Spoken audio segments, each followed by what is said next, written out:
And so please describe to me what the aesthetic look is exactly. Well, like this guy here. Yeah.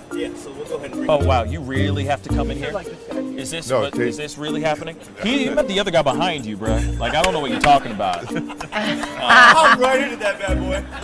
You can stay right there, behind the camera, behind the camera.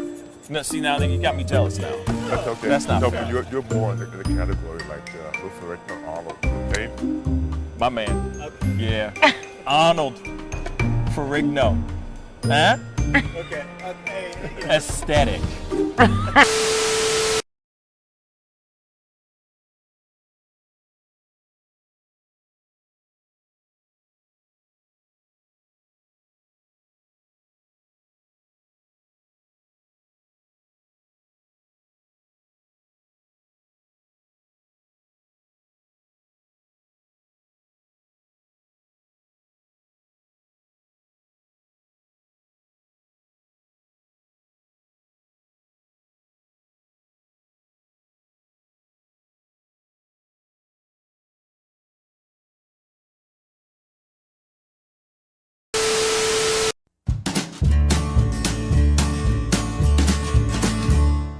That's great, partner.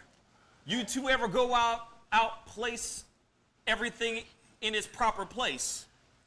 That does not make sense, but we usually do go. We head to Kroger's, and we work. Oh, yeah. I've got a lady waiting for me back home also. She has the most beautiful scrotum.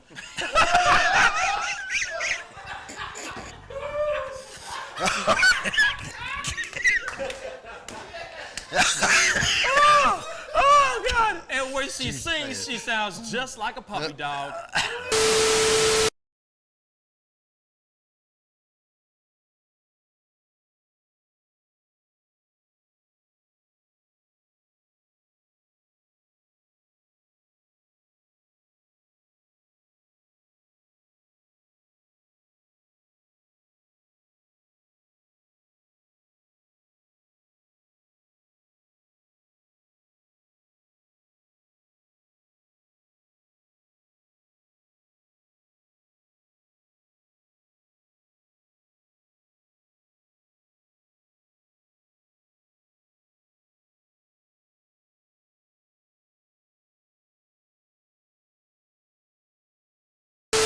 How do you nail a photo? Just gotta get in the mode. You gotta talk with your eyes. Talk with your eyes. Talk with your eyes. You Okay, gotta so have the eyes can you show me a little bit of something, like to this camera? I would love to know how to do this. I just want to know. Well, How I do you do it? mean, Teach the me smile, something. You can get the sexy eyes. Then you know you gotta get the smile going on some shoes, but. Wait, hold up. You got. I gotta when it's try time, this with you. when it's Hold time on. to laugh, I gotta try this you gotta with think you. of something funny and start laughing. Do it again. Do it again. How do you do it? Teach me.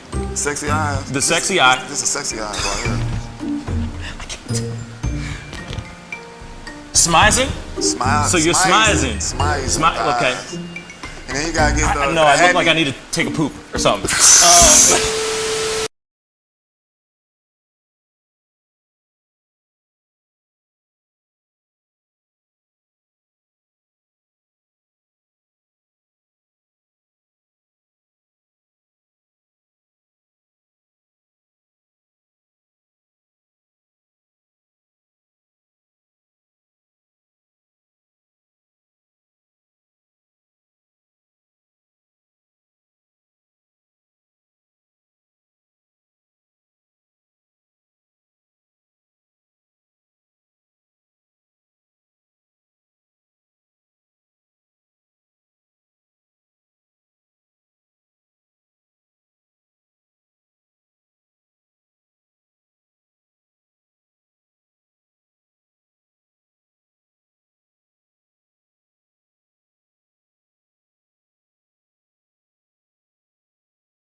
Wish words were like little toy guns. No sting, no hurt, no one, just a bang, bang.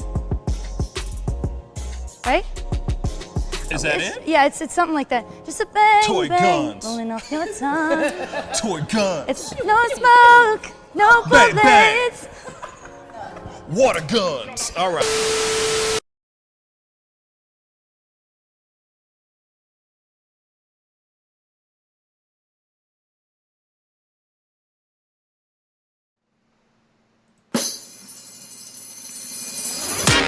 Pascal, you are now rocking with that dude Pascal. We be going wild, Haitian in the building, so original. Got the haters catching feelings. Get your hands up to the ceiling and keep them held high. Cause St. Louis isn't ready. Forget about it, goodbye. Hold up, we just saying hi. Five somebody, rise up. Weekdays, catch us live. Somebody, let's go. Good morning, everybody, and welcome to the Pascal Show. Good morning, everybody. Good morning. Good morning. I hope you guys are all doing well out there. Yes, it's a little bit of a late show today. I am so sorry. It was because I had a pop-up video that took a minute to get up and all that, and I felt like, you know what, I need that to have a little bit of time in the sun, even if it is just for like 15 minutes. I wanted to make sure that it was up, ready to go for everybody to see and all that. Please go hit the like button down below. Get those likes all the way turned up because I see 20 plus people in here. Appreciate all y'all. We're going to be showing you guys the hearing that's happening, breaking right now live. So we're going to scroll back just a tiny bit so that you guys can see the FBI director, Christopher Wray, speak on his behalf on all the things that were going on the 6th. I guess everything that pertained to what led up to the 6th and during the 6th. So we are going to be taking a look at that with our own two peepers. So it won't be live. We'll be like 20 minutes behind because it started about 20 some odd minutes ago. So I just wanted to let you guys know about that. So please, again, hit them like buttons because, I'm going to give you guys the exclusive so you guys can see this all with your own two eyes and make your assumptions, your own opinions about everything. But before we jump into it, I got my brothers in the house. You know how it is. You know, Jackie and David in the house. What's a guan, fellas? What up, man? Good to see you. Good morning. Good morning to everybody. What shirt you got on there? What is that I'm looking at there? I see just the top of a pink. I don't know. I can't see the image. Oh, it's a little baby Yoda action. Little baby Yoda. Little baby Yoda. Right. You know what I'm saying? Found this at Walmart, and I was like, this is kind of dope. Yeah, I like it. You know what I'm saying? Shout out to Walmart. You know what I'm saying? You know what I'm saying? Shout out to Walmart. I don't think anybody gives a shout out to Walmart anymore. Nobody gives a shout out to Walmart except for like the weirdest things that you see, like people wearing weird ass ish in a Walmart. You know what I'm saying? You'll see that all day long, but you never go like, hey, that shirt with that like I'm telling you, some of the stuff that I find, some of the most fire stuff I find, real talk, no lie, I find at Walmart. I'm not kidding you. This shirt, the hoodie I was wearing yesterday, that short sleeve tie-dye hoodie that I found, man, I found that ish at Walmart. Real talk. So I'm like, all right, shoot, I'm taking it. Yeah, and I mean, here's the thing. Here's the thing, though. Everybody knows that see Debbie saying Pascal rocking that pink. Yeah, I wear a lot of pink. You got that pink on today too. Yeah. Go ahead. Sit down. We're not talking about you. So what we're but I always seem to be wearing something pink. You know what I'm saying? I don't know why. Lately, I guess I've just been lazy, y'all. I've been really lazy. Wearing like the same hoodie and all that. Just rolling out of bed, throwing something on, and just being like, well, this is it today. You know what I'm saying? So I saw that people were making comments about it, so I was like, all right, then. I heard y'all. I heard my people. I heard my kings and queens. All right, then. Bring out the pastels for Pascal. Yeah, bring out the pastels for Pascal. Yeah, you know what I'm saying? Where's that at? Where's my endorsements? Where my endorsements at? Okay, I'm done. Sorry, that's an expensive. When I go through and I create the different things on Teespring.com for the Pascal Show merch, I always try to pull out some of the the lighter pastel type colors, and I think that might look nice on you, Pascal. Oh, So I keep that in mind. See, It's he's a, straight. He's straight line. That's sweet though. No, he's just considerate. He's straight line. He's so considerate. He's a wonderful dude. I just saw somebody say something about like Pascal ladies. I need to understand that a little bit. So somebody please comment down below because I just saw that in passing, like real fast. You know what I'm saying? Somebody please explain the Pascal ladies. But I'm being real. I am working on, because this is from Jack actually. This is Jack's idea. Real talk. Jack's idea. I'm working on two new new shirts. One that says King and one that says Queen. Just so you all know. Yeah. Man, that was Jack's idea. So I was like, okay, I like that. You know what I mean? But I'm wondering about this Pascal ladies thing. Please explain that to me because I'd like to know. ASAP Rocky. Is that like Charlie's Angels? Pascal's ladies too? Very cool. Yeah, why not? You know what I'm saying? She No said she managed to order one sweatshirt in buy. The buy. That's great. I love it. Nice. You know what? The funny thing is I only have one merch myself. How dare I? Right? Like physically, I only have one. You know what I mean? Queen for the boys. Oh, Debbie. Queen for the boys. And then King for the girls. That's a little weird though. You know what I'm saying? You know what I mean? A little weird. You know. I mean, not It's weird. 2021. No. Yeah, that's true. I'm not sorry. I didn't mean like that. That's why I stopped. I was like, wait a second. No. I don't mean like that though. Because hey, rock whatever you want to rock, ladies and germs. Okay. Or actually, nowadays, I think you can't even say ladies and germs. It would just be germs, right? Because that's universal. Viruses and germs. But I'm just saying that's like universal. True. Because there's no sex to that name. Potato There's no head. gender. You know what I mean? Potato head. You know, it's a damn potato. That's all I got to say about that. But, Sarah said, I'm going to tie-dye the buy hoodie. Ooh. See, Sarah? Damn it. That's one thing I want to do. Some tie-dye hoodies, but they don't have that feature on that site. But I've been wanting to do like straight up, I'm not lying, like straight up tie-dye hoodie or tie-dye, like this kind of stuff. This is tie-dye. You know what I mean? And then it's a print on top of it. And I love that. You see what I'm saying? That's what I want to do so badly, man. Damn it. But it's not cheap. Stop laughing at me, David. Anyway, I'm totally kidding. You can laugh at me. It's okay. Don't worry, I do. Say again, what? What? So don't worry, man, I do. Yeah. He just turns his mic off. Dun, dun, dun, dun. Okay, so wait for this 6 second delay, and then you'll see the fingers. Did you see it yet? There you go. Okay. Anyway, so we got to jump into this conversation. David's got a little bit of backstory about Christopher Wray, FBI Director Christopher Wray. Before we jump into this watch party, because we got to watch this, y'all. It's important, and we could talk about all day long about vaccines and X, Y, and Z, but I think this is the main attraction for today. So much that I walked out of my office, was going to the kitchen to, rebrew myself, and I saw this is on all major networks right now. So I was like, we got to watch this together. So, David, what's going on, man? What's the story real quick before we jump into this? All right, so I'll just give a little background information on Christopher Wray. He was That's why I asked you to pull this up in the first place, David. I'm just saying. Right? Is that why I brought you? That's why I'm bringing you into the conversation right now, for you to give us a background story about the FBI Director, Christopher Wray. I'm just saying, ain't that what you're here for? That's what I'm here for. I'm just playing with you, man. Go ahead. Okay, so Christopher Wray is a little different than some of the previous FBI leaders we've had, or FBI heads of FBI we've had. He didn't have a background in intelligence before he came into the FBI.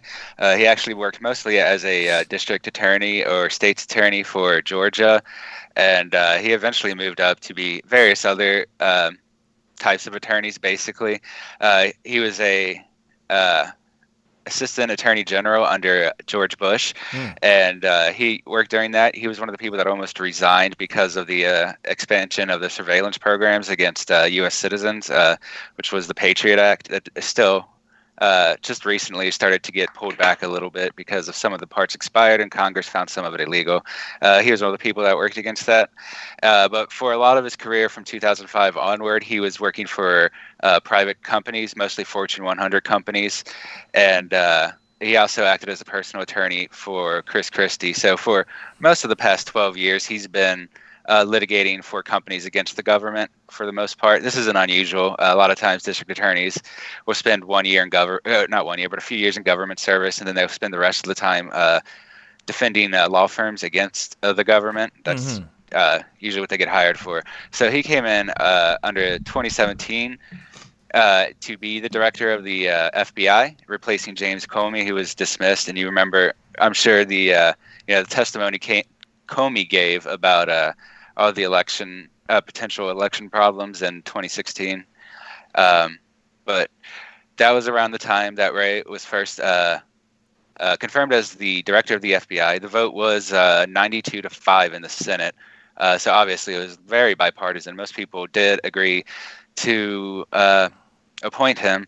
And so the first time he started really working in intelligence was once he was appointed to the FBI, head of the FBI. And he started meeting with Senate Select Committees on Intelligence then. So he's very late to come into the intelligence department, which is really unusual. But with his bipartisan support, it's not really surprising they focused on someone they could get through instead of someone that necessarily had the experience that you might have expected from a normal intelligence officer. Eventually, Trump ended up speaking out against Wray because he did go through his investigations.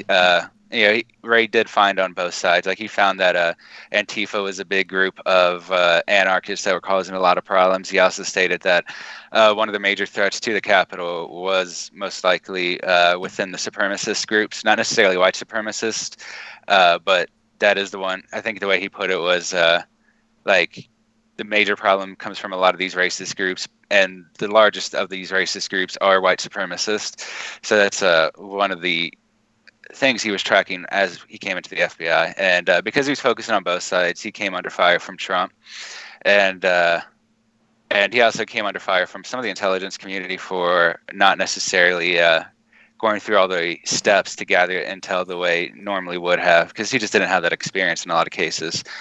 But for the most part, he's fairly typical. His views are fairly typical within what you would expect from the intelligence community, pointing out China as the greatest long-term threat, investigating more mundane things that you would expect him to, like Equifax data breach and things like that. So since he's been back in the government, he has been fairly, for the past 3 years, he's been fairly balanced in his government work. So he's been pointing to both sides. I think Trump got kind of mad at him because, he pointed out that Saudi Arabia was this huge problem and Trump wanted to support them at the time, though Biden has since pulled us back out of that. And he also was the one that ordered the investigation into Michael Flynn, who I've mentioned a few times, but he was found guilty of lying to the FBI, and his brother was in charge of the National Guard partially in charge of the response to the National Guard on the 6th. So, Wray has investigated all of these things that were already tied to them. It's not guaranteed yet, but it looks like Biden will have him just stay on permanently as the director of the FBI. Interesting. It's interesting because people are sitting there. I'm reading the comments as you're telling us the background story too, and there's more to it. It looks like there's a possibility that these people, the insurrectionists, are only going to be looking at misdemeanor charges, etc. I mean, of course, we got to look at this video for ourselves. It's a little bit, it's live, so it's going to be lengthy, but we're gonna sit through it and see what's going on. Something along the lines of, I saw Mr. Super say something. Oh shoot, it's gone. Hold on. He said something about Antifa being there on the 6th as well. What Wray apparently is saying about this as well. Go ahead, David. There's a major BLM. Check this out. There's a major BLM leader that was there on the 6th. There's actually quite a few different groups present that weren't all right-wing extremists. But as far as him saying that they were there in the 6th, other than the BLM guy and a few minor groups, I don't think he said too much about them. Though he did get heat for that, since the guy they arrested did end up confessing he was part of the BLM, and he's been getting heat for charging people that were basically people that were let in by the police, walked around and left. He has been giving them misdemeanor charges for trespassing and entering or breaking past a lawful barricade. That's what they're being charged with if they've just walked in and did nothing else. So that's true to a degree. Yeah.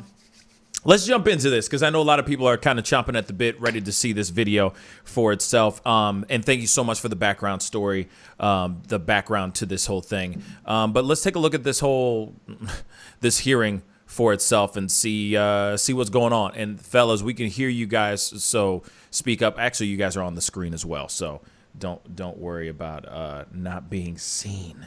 You know, making sure Mama Turner can still see your ass, David. All right, let's take a look at this. And now, Director, you may proceed with your testimony. He's just been sworn in, if I'm correct. Yeah.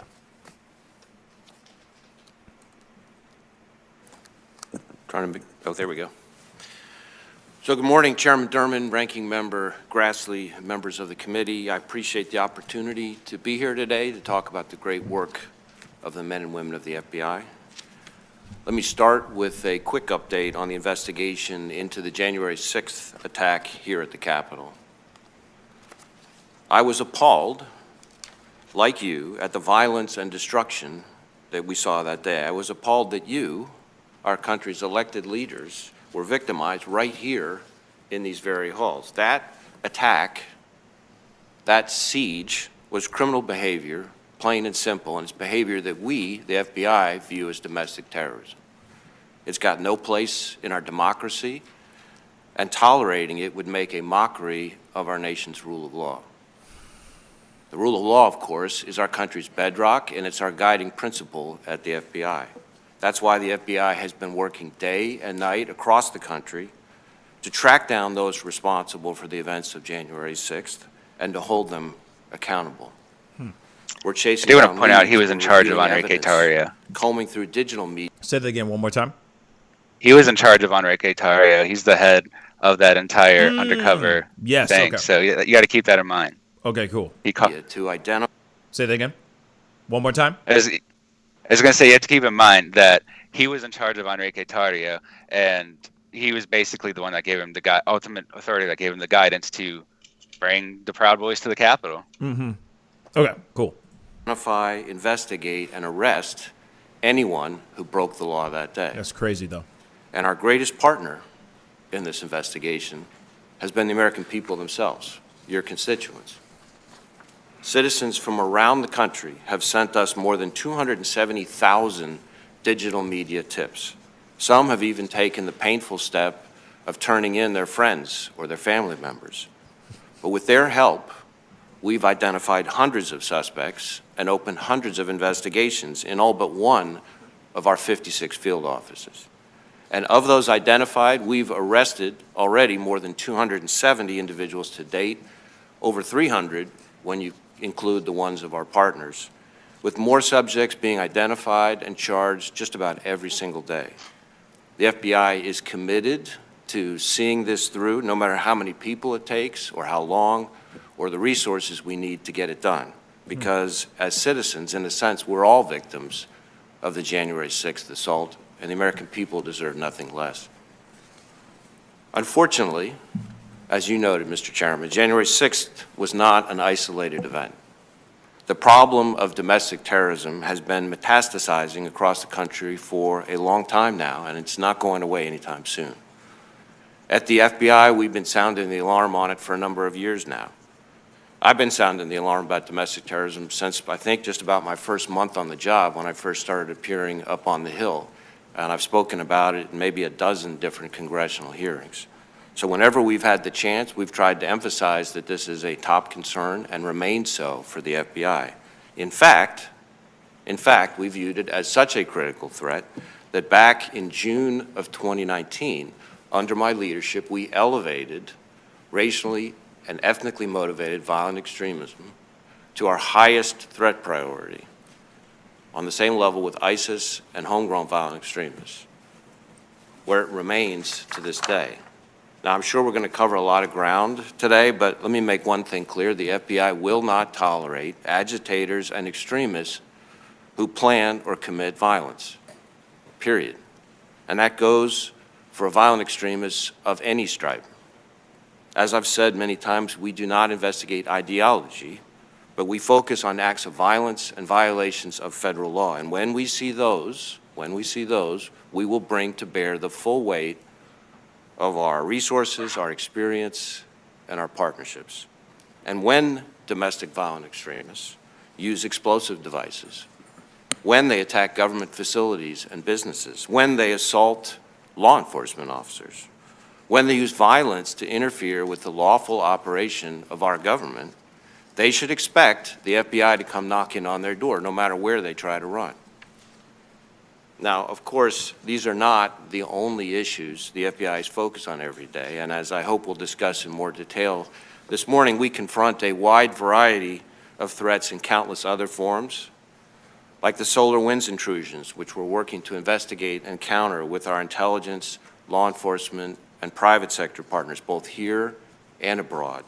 Not to mention a huge range of other cyber threats from nation states, criminals, and toxic combinations of the two, like the vast, unrelenting counterintelligence threat from China, and of course the alarming threat of violence towards law enforcement officers, a threat that's especially close to home here in the Capitol. The attack on January 6th not only resulted in the injuries of over 100 law enforcement officers, but also the tragic death of U.S. Capitol Police Officer Brian Sicknick in the line of duty. The threat of violence to law enforcement is also deeply personal for us at the FBI. Just 1 month ago today, 2 of our special agents, Laura Schwarzenberger and Dan Alfin, were tragically killed in the line of duty, and 4 more of our agents shot or wounded, all while serving a search warrant. And I can tell you that there is nothing more devastating, more heartbreaking than the loss of our own. The loss of 2 special agents who not only bravely did what I consider one of the hardest jobs in the FBI, investigating crimes against children, but who were also each parents of young children themselves, of their own, a wife, a husband, and cherished members of their communities. I think somebody's oven finally has been preheated. And I know a number of members of Congress, including a number on this committee. You don't hear that noise? I don't hear nothing. Like somebody's oven is finally preheated or something. Committee. Is that like in the actual video? Yeah, that's in the actual video. And offerings of support, and I want you to know how much that means to the FBI and how much it means to me personally. Special Agents Laura Schwarzenberger and Dan Alfin sacrificed their lives that day, like far too many of our law enforcement brethren also killed in the line of duty. Their ultimate sacrifice was not in vain. It was to protect the American people, it was to protect each of us. And it's why no matter what comes our way, our work to safeguard the rule of law, to protect the American people, and to uphold the Constitution goes on and will never stop. Thank you for the opportunity to speak with you today. I look forward to answering your questions. Thanks, Director. We'll have 7-minute rounds for the members to ask questions. Let me start. And as you said at the outset, we could spend the better part of a day or beyond that with all the topics of importance involving the FBI. But I really have to stay with the January 6th situation. There's a lot of confusion about the planning and coordination by federal, state, and local law enforcement agencies in the days leading up to the attack on the Capitol.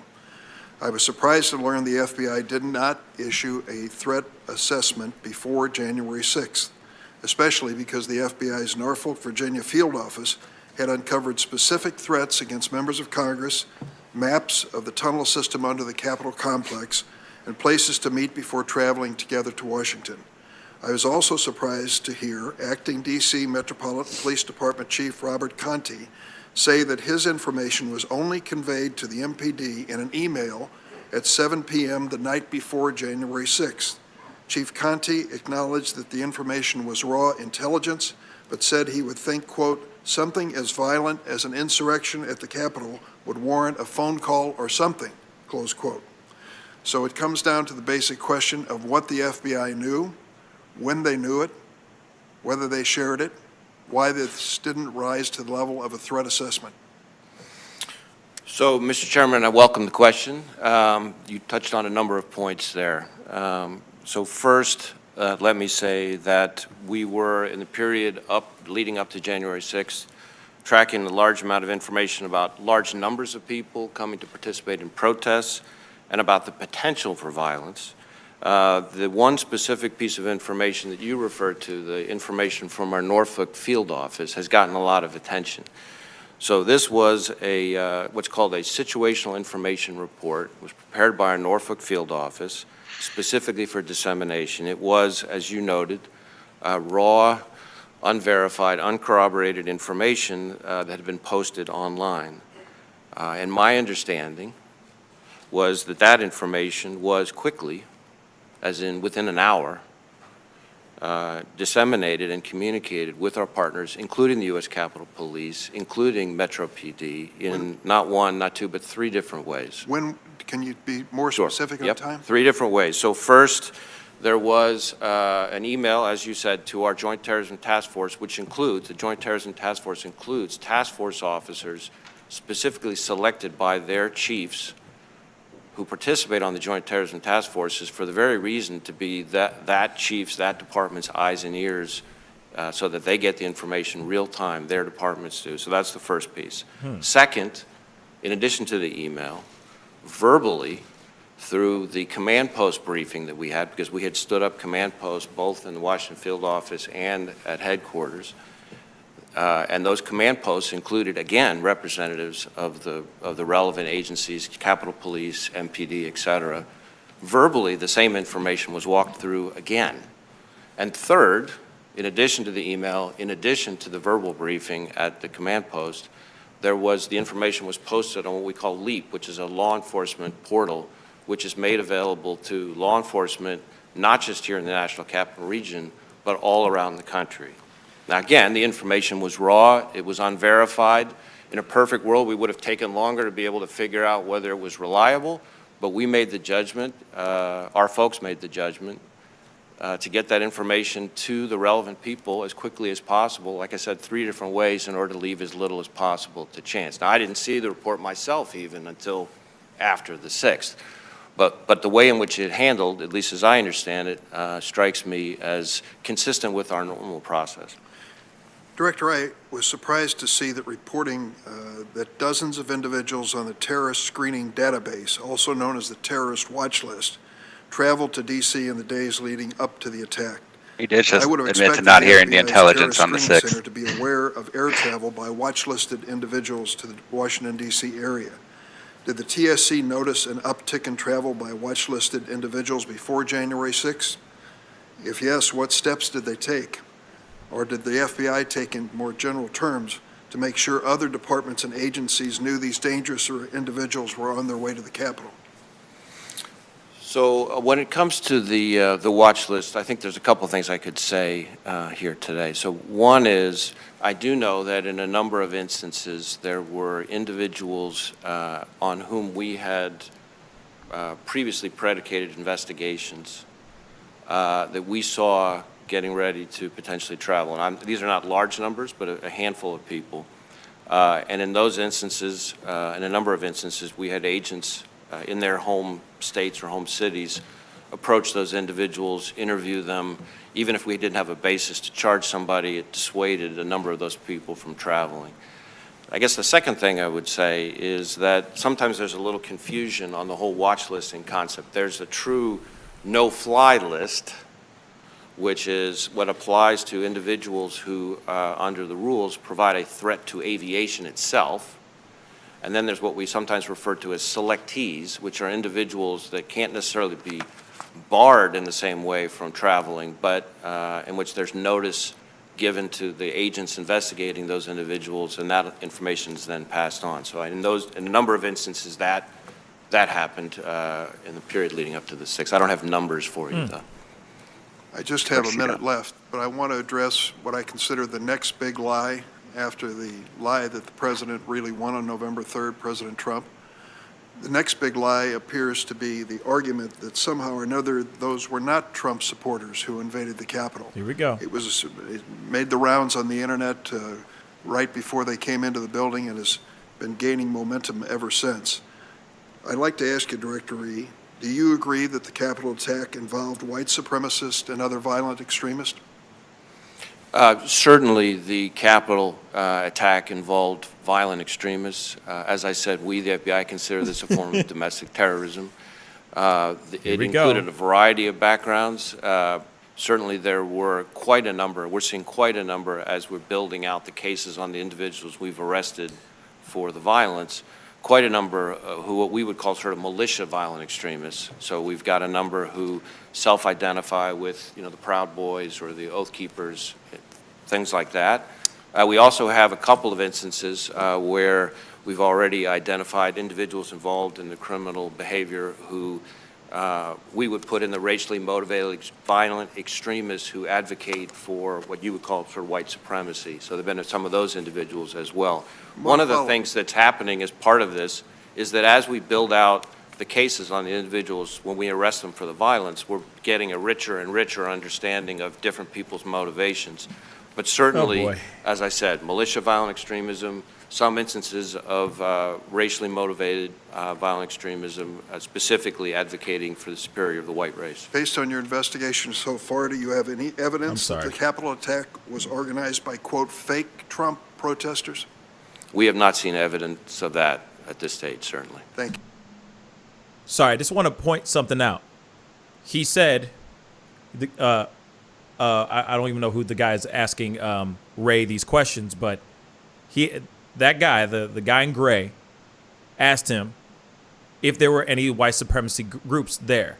Did you see how he did some weird obstacle course of dodge that answer?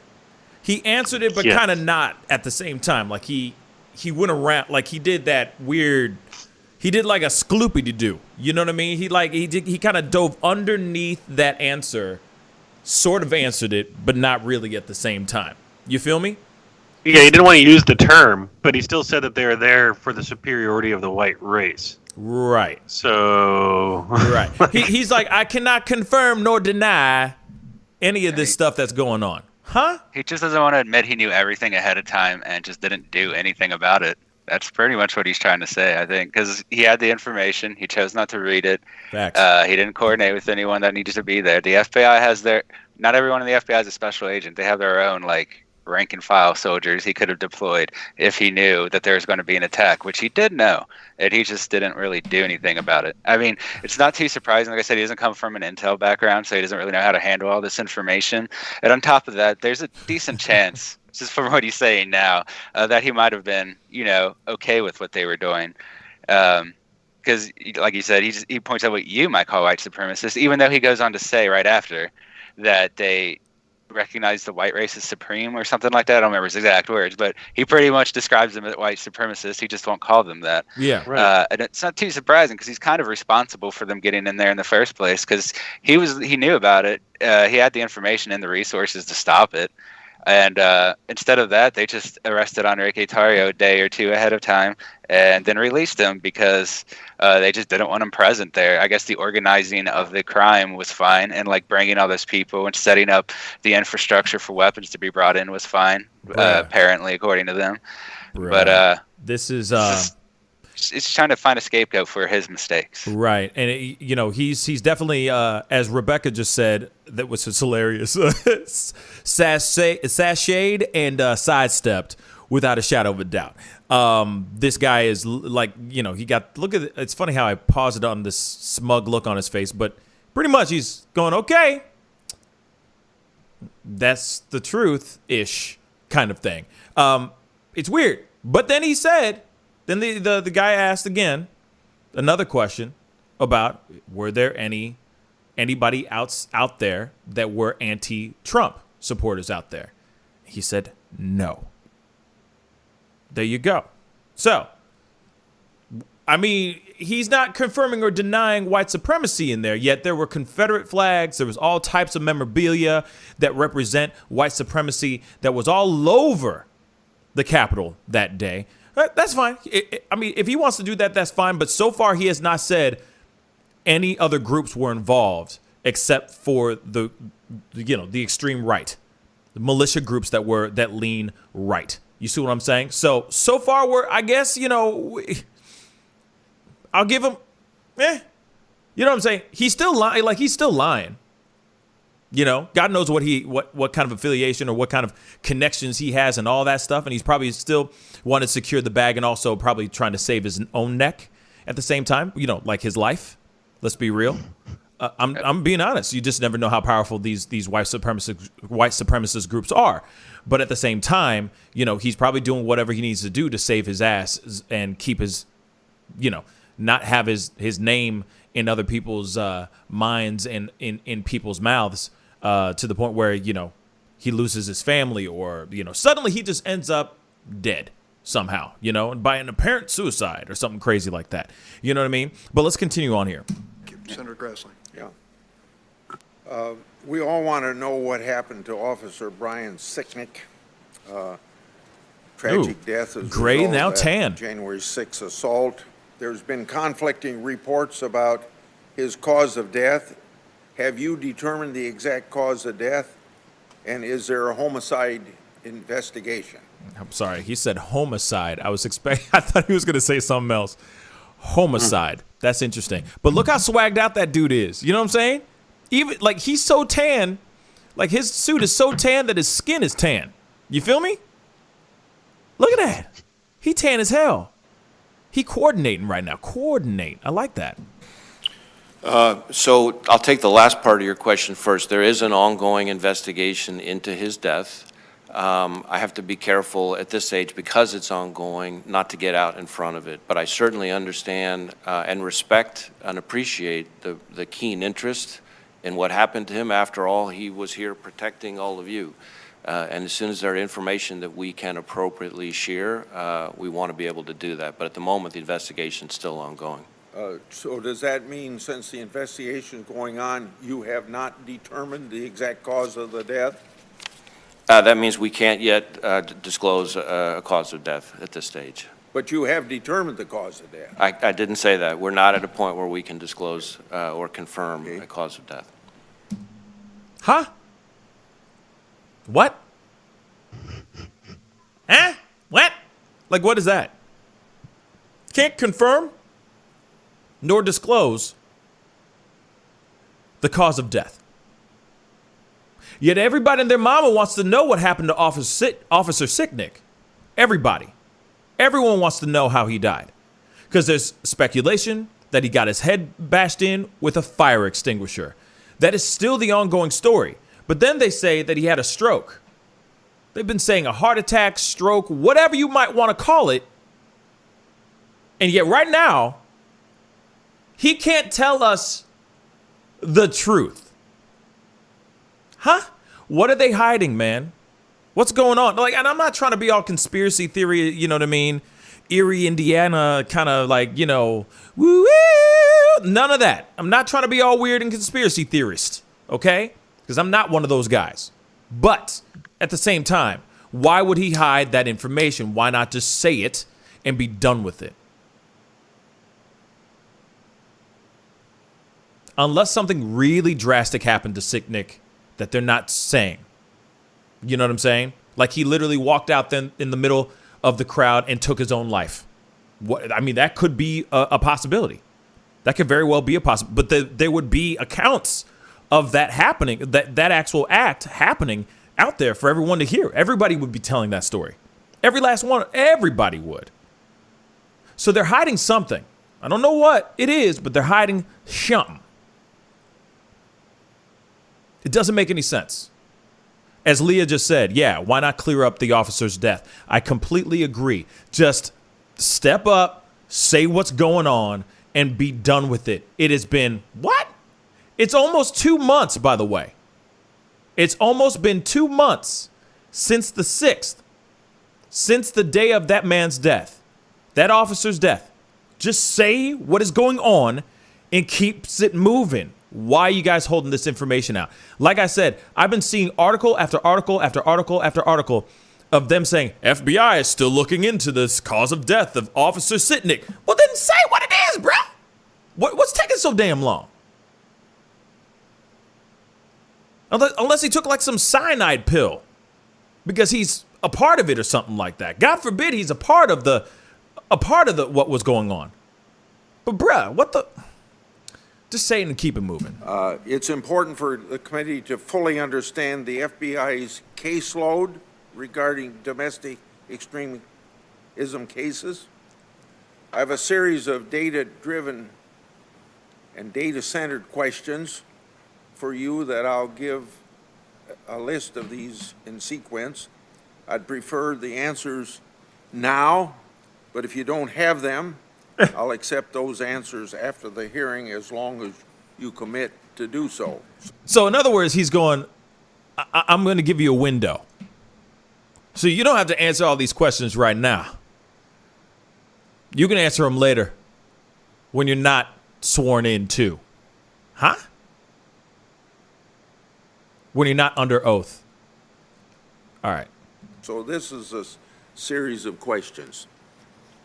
What percentage of your investigation regarding January 6th are predicated as racially motivated violent extremists or white supremacist originated individuals? Secondly, what percentage of our other extremist ideologies for domestic violence extremists, homegrown violence extremists, and international extremists? How many total FBI investigations are ongoing? And of that figure, one, how many are motivated by jihadist ideology? How many are motivated by white supremacy ideology? And how many are motivated by left-wing anarchist ideologies? We need data, and I hope you see our need for this data. So can you answer those now, or do you want to get back in writing? I'm sorry. Hold on. What? I'm sorry. Did he? I'm sorry. He goes, here's a laundry list of questions really quick. Here they are. They be all of this. Like a toilet paper roll of questions. You want to answer them now, or you want to answer them later? Bruh, what was the first question? What was the first question again? I want to know when you have 6 pineapples. You get on a train that goes 650 miles per hour to New York City from St. Louis. It takes 3 hours to get there. Like what? You divide them. Like what? Like why is this turning into a word problem? You know what I'm saying? Like what is going on here? Of course he's gonna sit there and go, yes, I'd like that in writing, and I want to get back to you when I get it, bruh. Well, I will certainly get back to you. I'm aware that we've gotten a letter that goes through in quite detail a number of specific data requests, and we're working on that response as we speak. There are probably some things I could say sitting here right now. As I said to the chairman, although I don't have the percentage for you, the attackers on January 6th included a number, and the number keeps growing as we build out our investigations of what we would call militia violent extremism.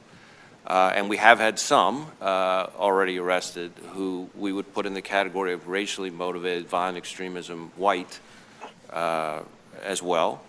Those would be the categories so far that we're seeing as far as January 6th. Now, looking back bigger picture, because I think the rest of your question goes more to our caseload overall, I could say a number of things on that. In terms of domestic violent extremism, domestic terrorism, that number is now, has grown steadily on my watch. So we've increased the number of domestic terrorism investigations from around 1,000 or so when I got here to up to about 1,400 at the end of last year to about 2,000 now. That's domestic terrorism overall. When it comes to racially motivated violent extremism, that number, again, number of investigations and number of arrests has grown significantly on my watch. And the number of arrests, for example, of racially motivated violent extremists who are what you would categorize as white supremacists, last year was almost triple the number it was in my first year as director. And when it comes to anarchist violent extremists, which is another category that you asked about, that number has also grown over the course of my tenure. Last year, I think we had more arrests of anarchist violent extremists than in the prior 3 years combined. Can I stop you there? Yeah. Because you've done a good job of giving us the overall view, and I assume in writing we can get specific answers, and the numbers are very important. Data is very important. Former acting DHS Secretary Wolf has stated, quote, or not quote, that the lack of visibility into the anarchist extremist movement may have caused the federal government to be underprepared for the riots this summer.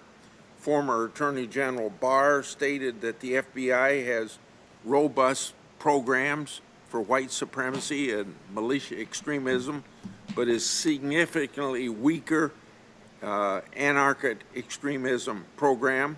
So unless you disagree with Wolf or Barr, how do you plan to make your left-wing anarchist extremism program as robust as your white supremacy and malicious extremism program? Well, I think that's a long and complicated question to answer in a sense, but I'll give you a few things for right now. One is, I think, as with any domestic terrorism threat, or frankly any counterterrorism threat more broadly, we're always looking to develop more and better sources so we get more visibility and insight into the plans and intentions, tactics, procedures, et cetera, of any group of violent extremists. Another is to get better at learning how to navigate around some of the operational tradecraft that they use. So the more times, the more arrests we see, and this is relevant both for the anarchist violent extremists and for the racially motivated violent extremists, for example, the more of the arrests that you see, while that's obviously good news for everybody that we're arresting people who need to be arrested, there's a whole other part of that that's really important that I want to emphasize, which is the more arrests we make, the more from those cases we learn about who else their contacts are, what their tactics are, what their strategies are, et cetera. And that makes us smarter and better able to get in front of the threat going forward. Mr. Chairman, can I ask one very short question that I think will give a short answer? And then I'll submit questions in writing if we don't have a second round. Why hasn't the FBI produced the January 5th, 2021 Norfolk memo to Congress?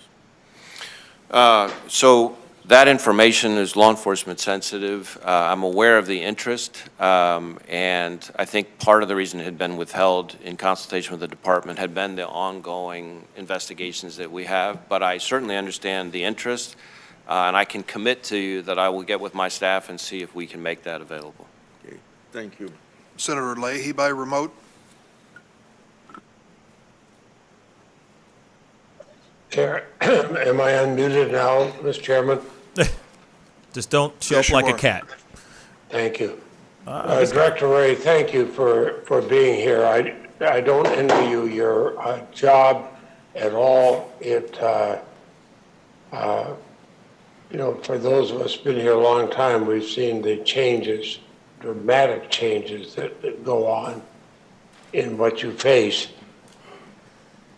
You've always spoken about the truth about the threat of domestic terrorism, and I know that sometimes it's been politically difficult to do so. You have to deal with reality. You can't deal with the politics. So I'll ask you a few quick questions. Begin with, do you stand by your previous testimony that white supremacist extremism is the dominant, most persistent source of domestic terrorism threats we face today? Sorry, I couldn't hear the last part of the question, which I think may be the key part, so I just want to make sure. Yeah, do you stand by your previous testimony that white supremacist extremism is the dominant, most persistent source of domestic terrorism threats we face today? I would certainly say, as I think I've said consistently in the past, that racially motivated violent extremism, specifically of the sort that advocates for the superiority of the white race, is a persistent, evolving threat. It's the biggest chunk of our racially motivated violent extremism cases for sure. And racially motivated violent extremism is the biggest chunk of our domestic terrorism portfolio, if you will, overall. I will also say that the same group of people we're talking about have been responsible for the most lethal attacks over the last, say, decade. And when I look at what happened on January 6th, it appears that right-wing white supremacist groups played an instrumental role in the violent assault. They're trying to get him to say it. Also? Well, let me answer that this way. I think we're basically saying the same thing. I mean, we don't tend to think, we at the FBI don't tend to think of violent extremism in terms of right, left. You know, that's not a gymnastics, a spectrum that we look at. What I would say is that it is clear, as I think I said to Chairman Durbin, that a large and growing number of the people that we have arrested so far in connection with the 6th are what we would call militia violent extremism, militia violent extremists, and then there have been some already that have emerged who I would have put in the racially motivated violent extremist bucket. Again, advocating for the spirit of the white race. And I understand from your testimony previously that you did not see Antifa or left-wing groups playing a significant role in the January 6th insurrection. Make that abundantly clear. Certainly, while we're equal opportunity and looking for violent extremism of any ideology, we have not to date seen any evidence of anarchist violent extremists or people subscribing to Antifa in connection with the 6th. That doesn't mean we're not looking, and we'll continue to look, but at the moment we have not seen that. So I want to say that. I want to make that abundantly clear.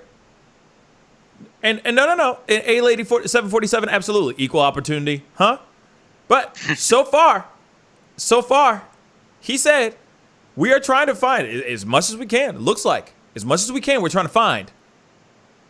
We're trying to see both sides of the spectrum. We're trying to see what's going on. But now he's saying proof positive right here is coming from the FBI director's mouth right now. He's saying so far there has yet to be anyone that is a part of BLM, Antifa, or any far extreme left-wing extremist groups. Just so you know, he said it right there.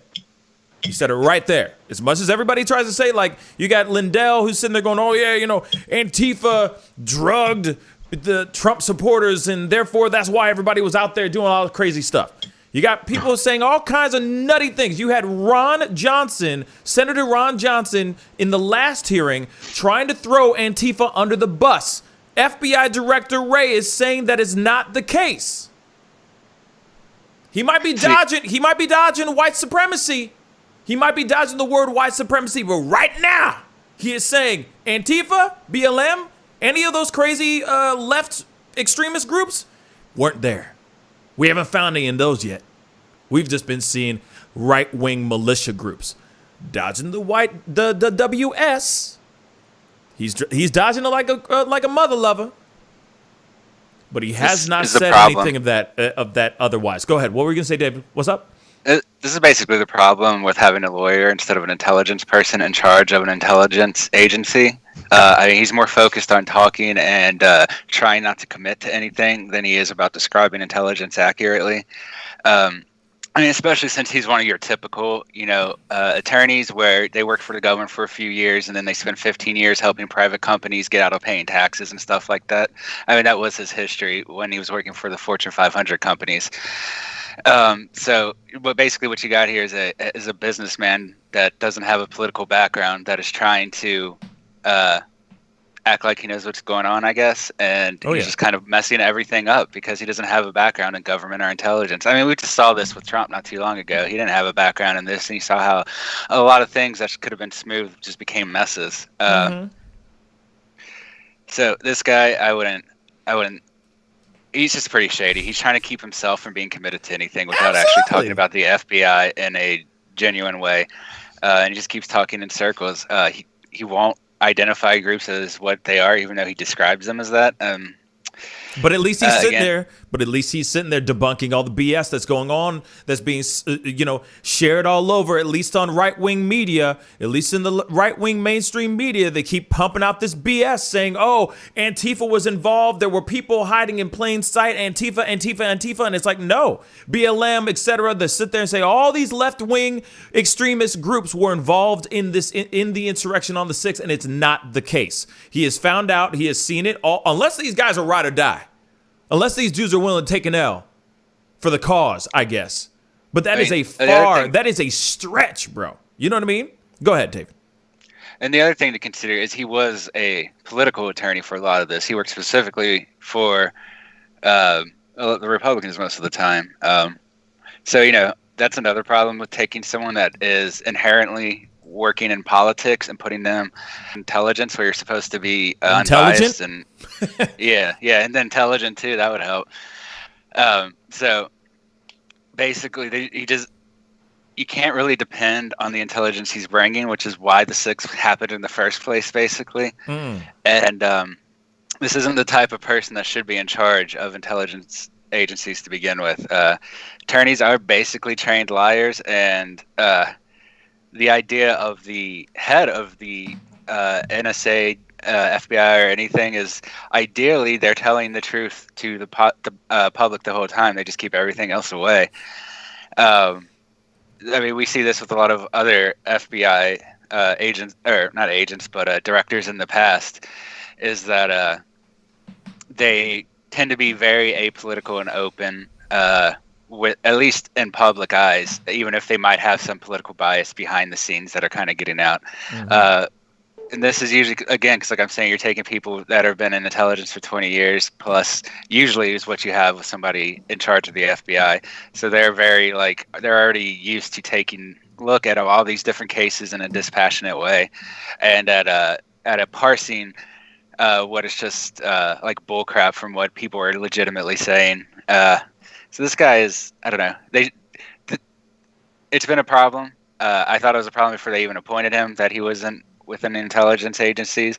And I think that if they had somebody that was experienced and a little more apolitical, that the 6th might not have happened there. Because like I said before, was a problem from the top to the bottom. And he's one of the people at the top. Like him and the NSA, their job is to have prevented this from the beginning, and Facts. They could have done so. Facts. It's just not clear why he didn't take the steps that he needed to take with the information he had, especially when you're talking about a single day, like January 6th. All you have to do is invest to protect that one day, which was the day of the planned attack. Yeah. And then that negates the whole threat from that intelligence, because it was all focused on one single day, so that makes it very easy for him to respond to, and he chose not to. But then that's the question, though. Why are all these guys, I guess, all these senators right now, asking the same damn questions and not actually getting down to the nitty gritty of it all and getting to the fact of, like, why weren't y'all prepared?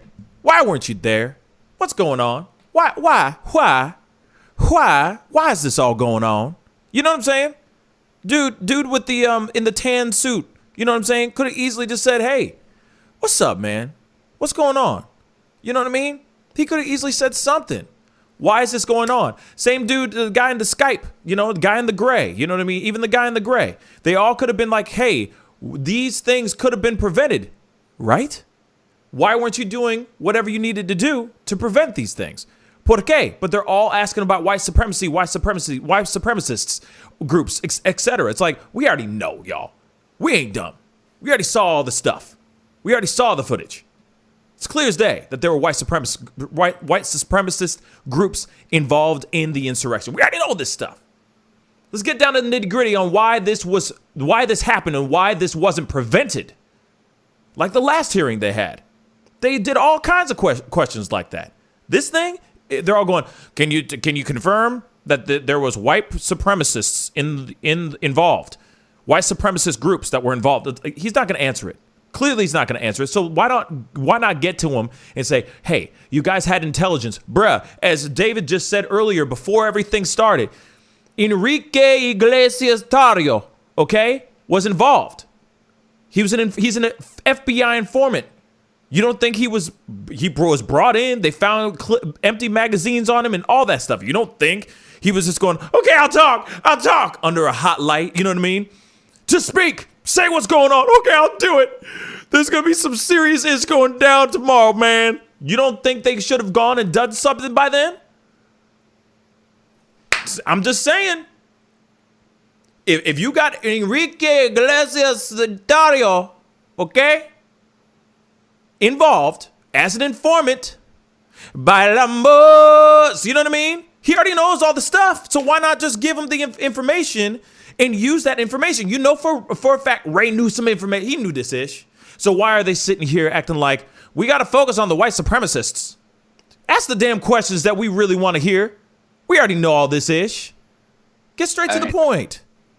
Let's not forget that 14 people in the Senate are part of the Senate Intelligence Oversight Committee. So those 14 people are supposed to be watching what Ray does and make sure that, well, basically they're the oversight to make sure he's doing his job. So I don't know how many of those 14 are in this current interview, but there are 14 people in the Senate who were supposed to make sure he was doing what he was supposed to, and they also failed. So it's a very good chance that these people are trying to protect their own because the intelligence committees and the sergeants of arms didn't do their jobs either. Exactly. The is going on? What is going on?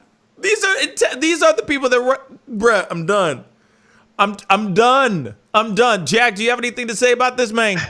You haven't said nothing. I know, because it's just one of those things where it's like, there he is. There's no point being made. Like, none.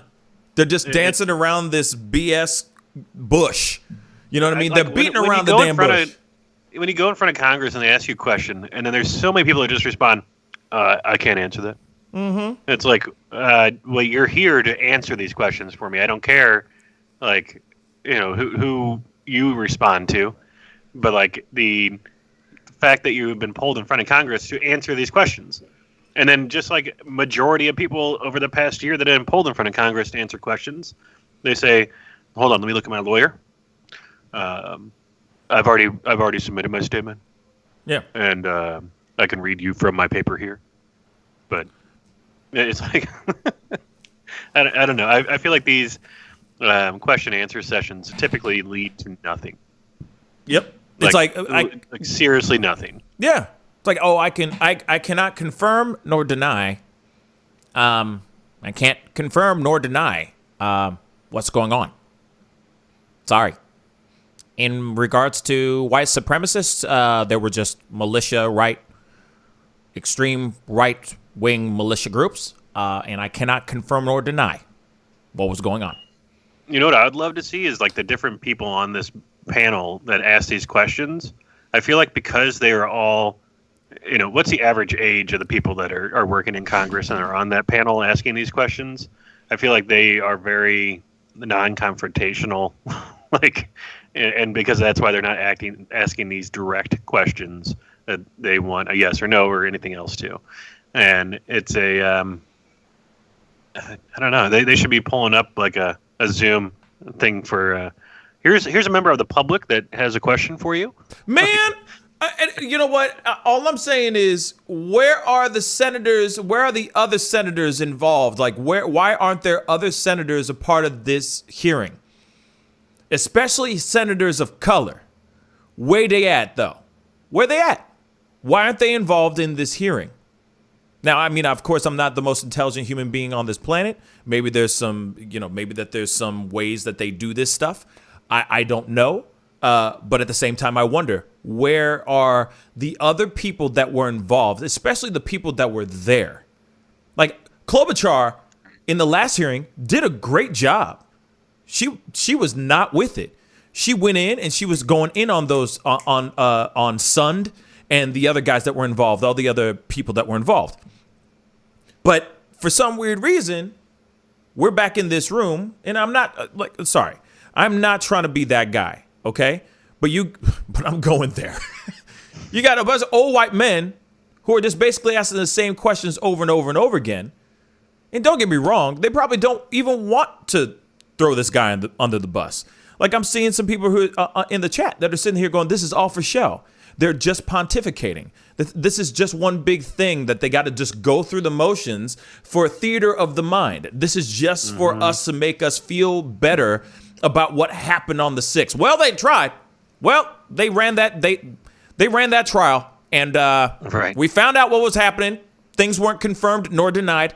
There wasn't truth anything about the white supremacist groups. So we're just going to have to leave that up in the air. But we know that there weren't any BLM or Antifa involved. So that's one part of it. Yeah. So we're just going to have to sit there and take it. That's BS, y'all. That's absolute BS. Go ahead, David. As for where everyone there is white, it's because everyone in the Security Council, Intelligence Oversight Committee is white. Thank you. On the Democrats and the Republicans. Not trying to be a dick. Was not trying to be a dick, but I had to pull that up because it doesn't make any sense. Like, I would love to see Cori Bush in this place. I would love to see her sitting there cross-examine some of these people, question these people, like real talk. Because I want to know what really is going down. And I feel like a lot of these guys, I'm not sitting here saying all of them are involved, but some of these mother lovers are involved. Not like in the six, but they're connected. You know what I'm saying? Like they're going, okay, buddy, we're going to get through this. I'm going to ask you some questions. We're going to ask you the same questions. Just keep deny, and you'll be all right. As long as we get through the motions, we'll be all right. Same thing with the impeachment trials. Let's be real. Theater of the mind. Theater of the mind. Just the, security theater. Just kind of like when you go TSA, when you go on a plane. It's all theater of the mind. It's all theater of feeling like you're being secure. Take off your shoes because you just never know. You know what I mean? Right. All that stuff is theater for your own safety. So you feel that you're extra safe. But it's BS. So the same thing with this ish. Let's continue though.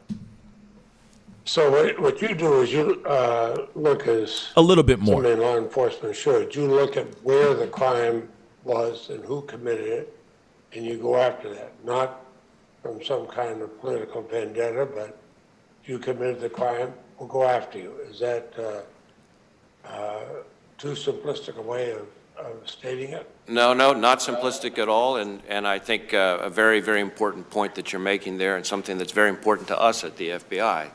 We focus on the violence and the violations of federal law, and then the ideology comes into it as a further piece of the puzzle as we build out the case. But our focus is on the violence. We don't care what ideology motivates somebody, as Judge Garland, I think, himself said just last week. We don't care whether it's left, right, up, down, diagonal, or any other way. If the ideology is motivating violence and it violates federal law, we're coming after it. Hold up. Any of those things that are that bring up violence or start violence of any sort, then they go after it with full force and with gusto, right? So what happened? What about the 5th? What about the 4th, the 3rd, the 2nd? Shoot, the New Year's Eve. Any of those moments where you could have had a hint, a foreshadowing of what's to come, and yet you guys did nothing. Nothing.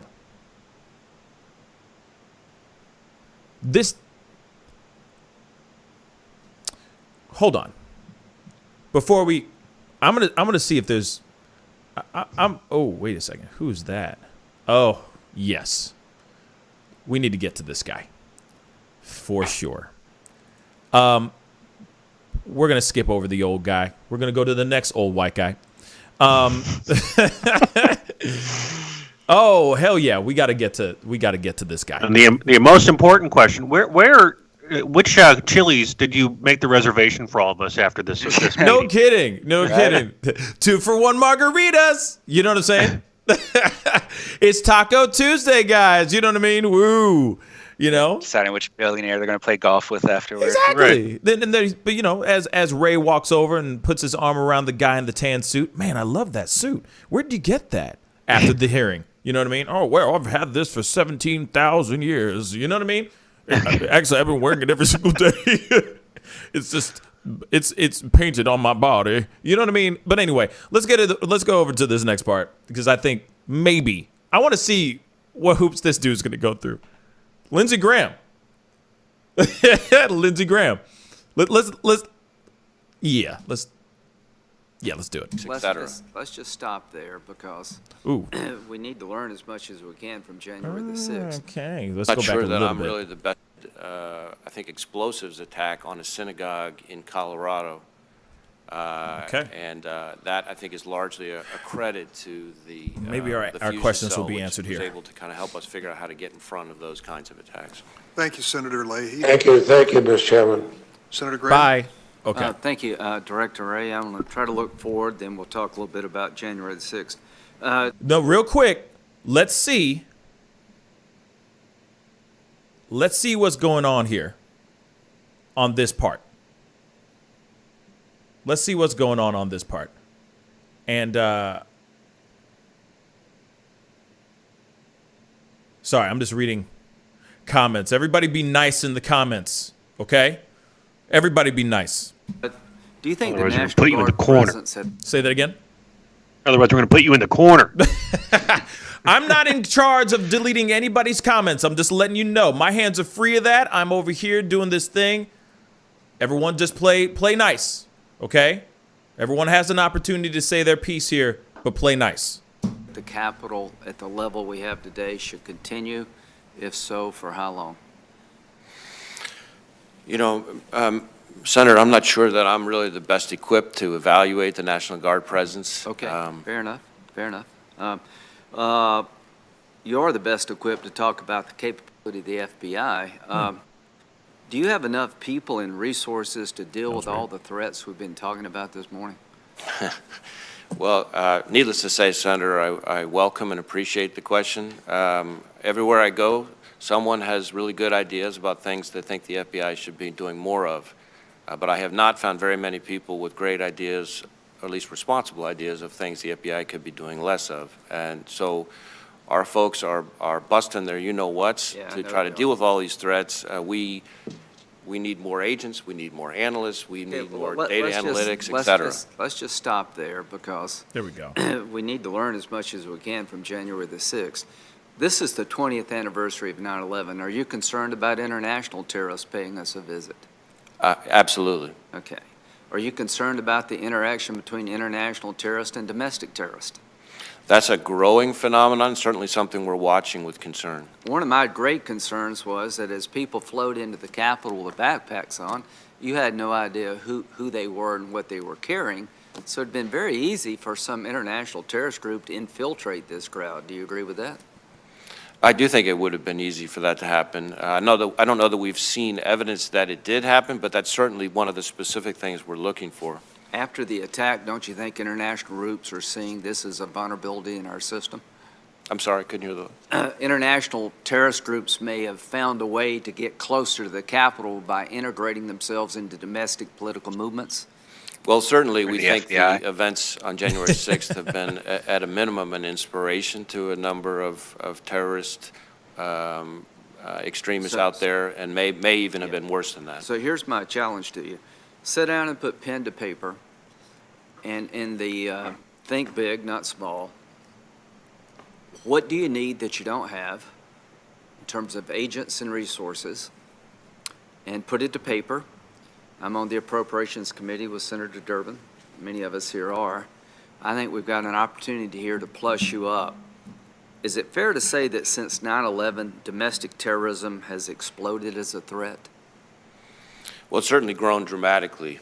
Okay, grown dramatically, which takes resources to combat. Is that correct? Yes.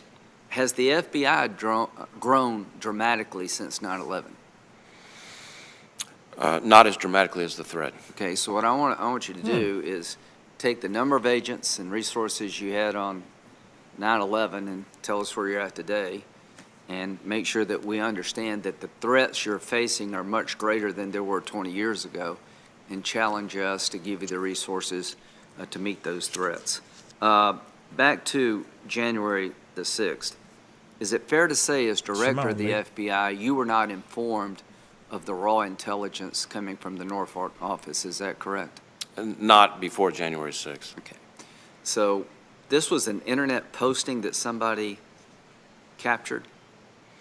My understanding is that this was information posted online under a moniker or a pseudonym It was unvetted, uncorroborated information, but it was, and it was somewhat aspirational in nature, but it was concerning. It was concerning and was specific enough that our folks in Norfolk thought the need to get it out, even if we hadn't had a chance to corroborate or vet it.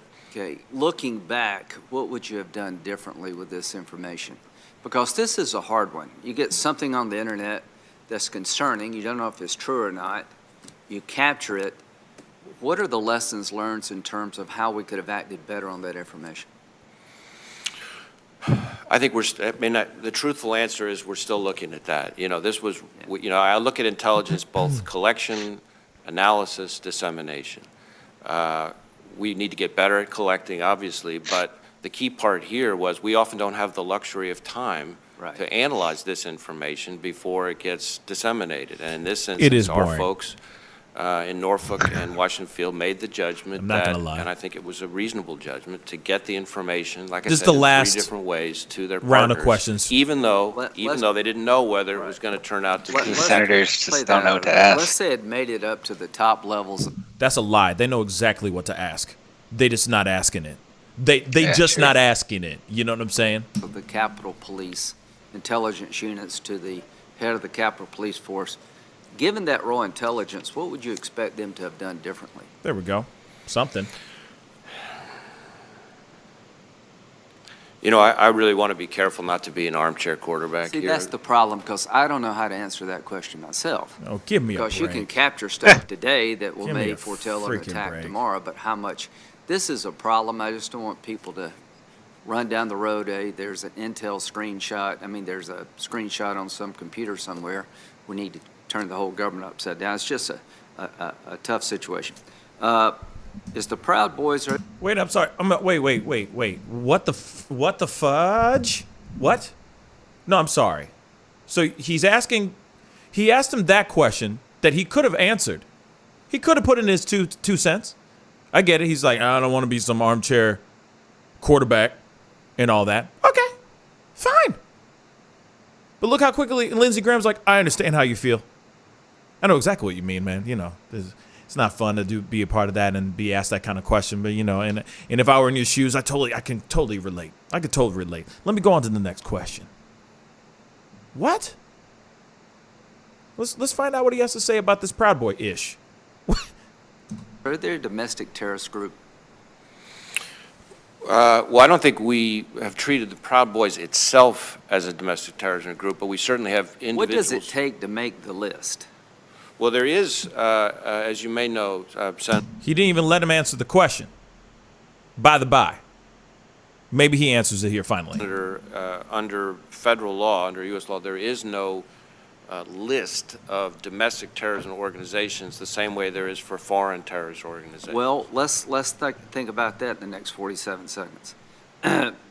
Oath Keepers, are they a domestic terrorist organization? You going to answer this one? Again, as with Proud Boys, we have individuals who associate themselves with that group who are Antifa a domestic terrorist organization? Same thing, same answer? Same answer.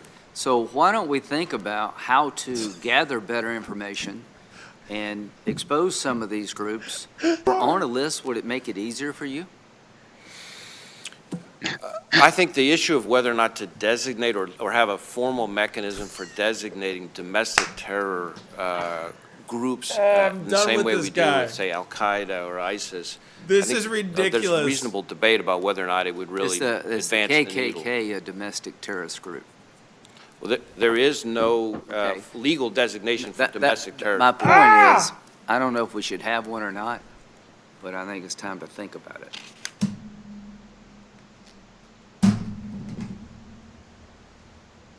I'm done.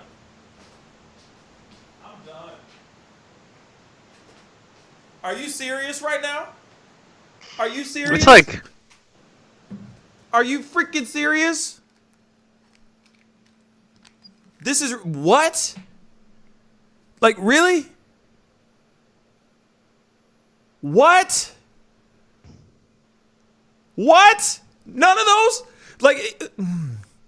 It's like Lindsey Graham is literally sitting here going, and pardon my French, but I got to say it because it's the truth. But he's like, so, FBI Director Wray, are you going to shit or get off the pot? Well, I can't really say that I can shit or get off the pot right now, because it's just so comfortable where I'm sitting, and I don't want to upset or mess up my bags in the future. Call the kettle black, you know. Oh, well, see, I can't say black because then that's racist. So therefore, I can't call it the kettle, the B word, or like what?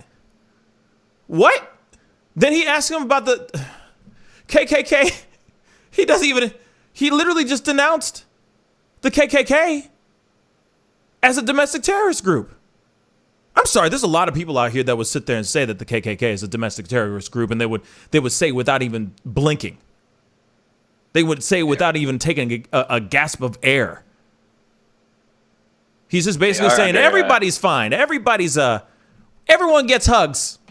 Care Bears stare. What? I'm sorry, David. What were you going to say? What the? I was going to say that the FBI and NSA have been actively monitoring the KKK for about 30 years now because of expected domestic violence. I guess they just don't want to call it terrorism, but they are actually watching them exactly for that. Even though for some reason they won't call it that. But he did say something. I'll give Lindsey Graham. I'll give Lindsey Graham this one thing. He did say, "Well, we should start a list. There should be one. There should be a list." No. He said, "I don't know if we should, but we should think about it." Well, there you go. At least he said that. How about give they him ask that. a He question didn't- like, were you given any direct orders from Damn, people above you Bert. to not have people on site during this Get outta here. insurrection? Repeat that one more time, David. Jack. Sorry. How about they ask questions like, hey, were you given direct orders to not have more presence on site during this, or not to look into this, or not to pay attention to these things? And what's funny is that I'm sure there are a gang of questions like that. I'm sure later on, in this whole hearing, because obviously it still goes on, and there's Klobuchar later on, like much later on. You know what I'm saying? But this hearing is going on and on. Go ahead, David. There's supposed to be testimony from the National Guard coordinator for D.C. at some point today, too. I don't know when it is, but that should be hopefully a little more informative, because the National Guard's presence is one of the major problems, along with the police presence. And the police chiefs, I've already blamed it on other people, basically. So, someone needs to take the stand fall. up and, yeah. Somebody needs to take the fall, for crying out loud. You know what I mean? But, obviously, unfortunately, we can't play the entire hearing, because this thing goes on and on and on, and I'm sure there's going to be highlights and whatnot being seen. I don't even know what to say. I don't even know what to say in regards to this story, because it's BS. It's absolute BS. They are helping, in a way, they are all helping each other out. Now, hold up. You know what? Hold up. Before I I know this is going to be me skipping a lot, but I am very curious to see what Klobuchar asks. Maybe she asks some serious questions. I just want to see a few of them, a few questions, because it's much later on down the line in this during this hearing. I mean, it's 21 minutes down. But I want to see if she says anything profound real quick, and then we'll jump off this boat. Some individuals involved, which I would consider the most dangerous, most serious cases among the group, who did have plans and intentions and some level of coordination. And I think you've arrested now 20 members of that group, or filed. Is that right? I don't know the number off the top of my head. Well, and so what I was thinking when Senator Graham was talking is that and they show up, we now know in this complaint, with encrypted two-way Chinese radios and military gear, that there must be moments where you think, if we would have known, if we could have infiltrated this group or found out what they were doing, and that. Do you have those moments? Absolutely. I will tell you, Senator, and this is something I feel passionately about. that anytime there's an attack, our standard at the FBI is we aim to bat 1,000, right? And we aim to thwart every attack that's out there. So anytime there's an attack, especially one that's this horrific, that strikes right at the heart of our system of government, right at the time the transfer of power is being discussed, you can be darn tootin' that we are focused very, very hard on how can we get better sources, better information, better analysis, so that we can make sure that something like what happened on January 6th never happens again. He said darn tootin'. Okay. So there's been a lot of discussion about this Norfolk memo that arrived, as you noted, with Come on, people Cloby. in the Capitol Police and others the night before. They testified last week, the chief, that he didn't even know about it until the few days before our hearing. And in fact, while there may be some that downplays that intelligence, I will note, while we don't have the memo publicly, that in that memo, there were statements that Congress needs to hear the glass breaking, doors being kicked out, blood being spilled, we get our president or we die, go there ready for war. Some of the specific calls for violence that we know were posted at that time. We know that President Trump had called on people to go there on January 6th. We know that he told them to go wild. We know that in that memo there was discussions of, as reported in the news, perimeter maps, bringing back the wounded. And to me, it just seems like it's beyond aspirational in nature, that it seems like some of these reports that we now know exist out there were specific in terms of these plans that were going on. And I'm just, one of my questions that we will continue to be asking as part of this investigation we're doing with the Rules Committee and Homeland Security is how can we change this so this never happens again? So these types of threats and this type of information gets to the right people. And do you have any response on that? Well, as I said, in connection with the particular report that you're referring to, the Norfolk SIR, as they call it, we did communicate that information in a timely fashion to the Capitol Police and MPD in not one, not two, but three different ways. But do you think it's enough just to send an email? Well, it's more than just an email, right? So first off, the email itself went to, I think there are maybe as many as 5 Capitol Police Task Force officers on the Joint Terrorism Task Force, and the whole point of the Joint Terrorism Task Force is for the chosen representatives of the partner agency to be there in the loop real time so that everybody's got the same information so that each agency can use that information to do what it needs to do. But in addition to the email, so belt and suspenders, it was verbally briefed, and it's hard sometimes for members of Congress to picture what these command post briefings are like, but picture the command post that we had stood up at the Washington field office, representatives of all these agencies in the room.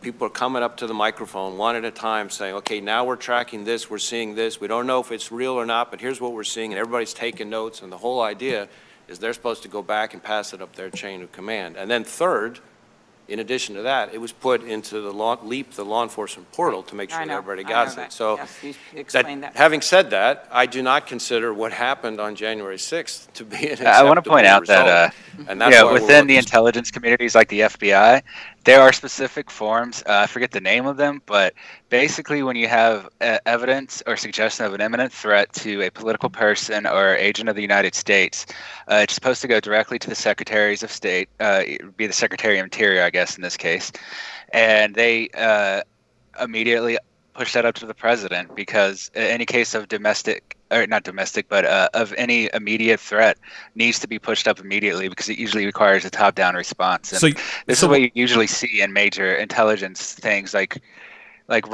after, I don't know, just is this what you normally do? So you're telling me that these briefings that they had, right, and anything that they had probably was brought up to President Trump beforehand? It should have been. I don't know if it was, but yeah. So like your briefings, there's a handoff briefing where you just take over from the last shift. But for most of it, anything official has to be documented on very specific forms. They have numbers. I just don't remember all the numbers of the forms anymore. But you need to sign up. You need to fill out a specific one for every intelligence report. You need to fill out one for the NSA. Like the NSA and several other intelligence agencies all get copies of intelligence reports that are sent up. And like I said, anytime that it's a case of imminent threat to the U.S. or a political person of the U.S., it's supposed to go up to the president if it's within 24 to 48 hours of happening. There's a specific phone line I had access to that I could, call directly that way. I'm sure he does because he's the director of the FBI. Yeah, he got a bat phone, I'm sure. I'm sure he got a bat phone. Come on now. But, okay. Yeah. Go ahead. Basically, if he did his job, the secretaries under Trump and Trump himself would have known about this. But he hasn't mentioned that once. So I'm kind of thinking he just did not fill out that form. He did not send up the emergency declaration to the president. I think it has to go through the NSA first because the NSA is kind of like the Central Intelligence. I mean, we have the CIA, which is literally the Central Intelligence Agency, but in terms of bureaucracy, the NSA is kind of like the center of it all, of the admin work of intelligence. So like the Dernza, the director of the NSA, is usually in charge of global intelligence. So he would have got a report if this guy did it right. The Secretary of the Interior, as well as Homeland Security, and the president would have all gotten a direct report if he actually filed it out that there is a threat to a political person, and that would have fallen under those rules that allow for an executive order to decide the immediate reaction.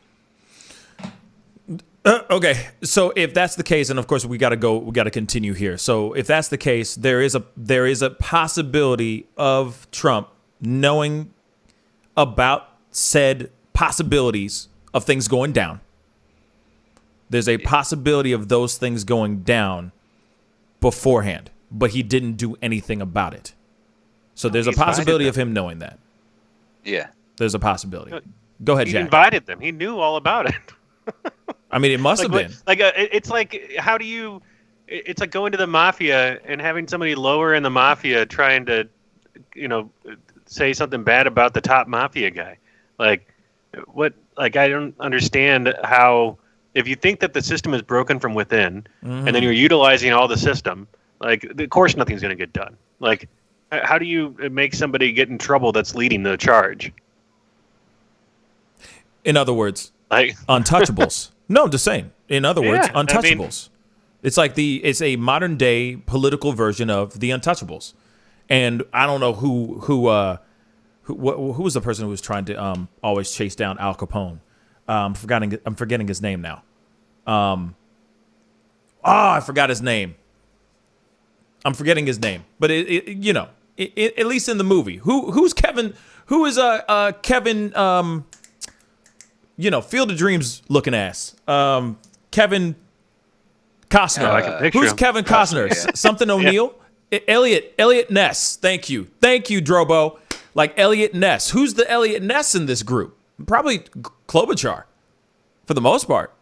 I don't know a whole lot of other people that are trying to take this whole thing down and trying to, get. Well, I guess no, it would be like Nancy Pelosi. Pelosi would be Elliot Ness. I'm guessing. You know what I mean? But I think it's really interesting that it's like that version. If they were to try to take him down, they're not doing a very good job at it right now. And of course, there are other people that are protecting said President Trump. Let's just say if he is involved, let's just say if. I know that there's all of us think otherwise, but I'm just saying for the people that are listening right now that might feel a little bit differently, if he was involved, and knew beforehand, he's got a lot of people that are protecting the hell out of him right now, including this guy right here. He doesn't even say white supremacist, or he doesn't even say KKK is considered a domestic terrorist group. Like, he literally dodged that question. Like, that's scary. That's scary. But let's hear the rest of this so we can wrap this thing up. Let's hear the rest of this and we can be done. So hard at figuring out how can the process be improved. Right. And some of this, of course, is the whole structure we have with this Capitol Police Board, that somehow the chief... Actually, I want to make a point real quick. Okay. This is because this is something I forgot about. So he's just talking about his, his information. But the Capitol Police first made their intelligence report 3 days before the attack on the inevitability of the attack. So that was already there, and he already had access to that. He's not really addressing it here. No. But that was another report he got 3 days in advance of the attack, was that the Capitol Police in charge of defending the Capitol building expected that attack and had intelligence saying it would happen. I'm going to continue. I'm just going to continue. Still calling while the insurrection was going on, these two sergeant of arms to try to get permission to get the National Guard.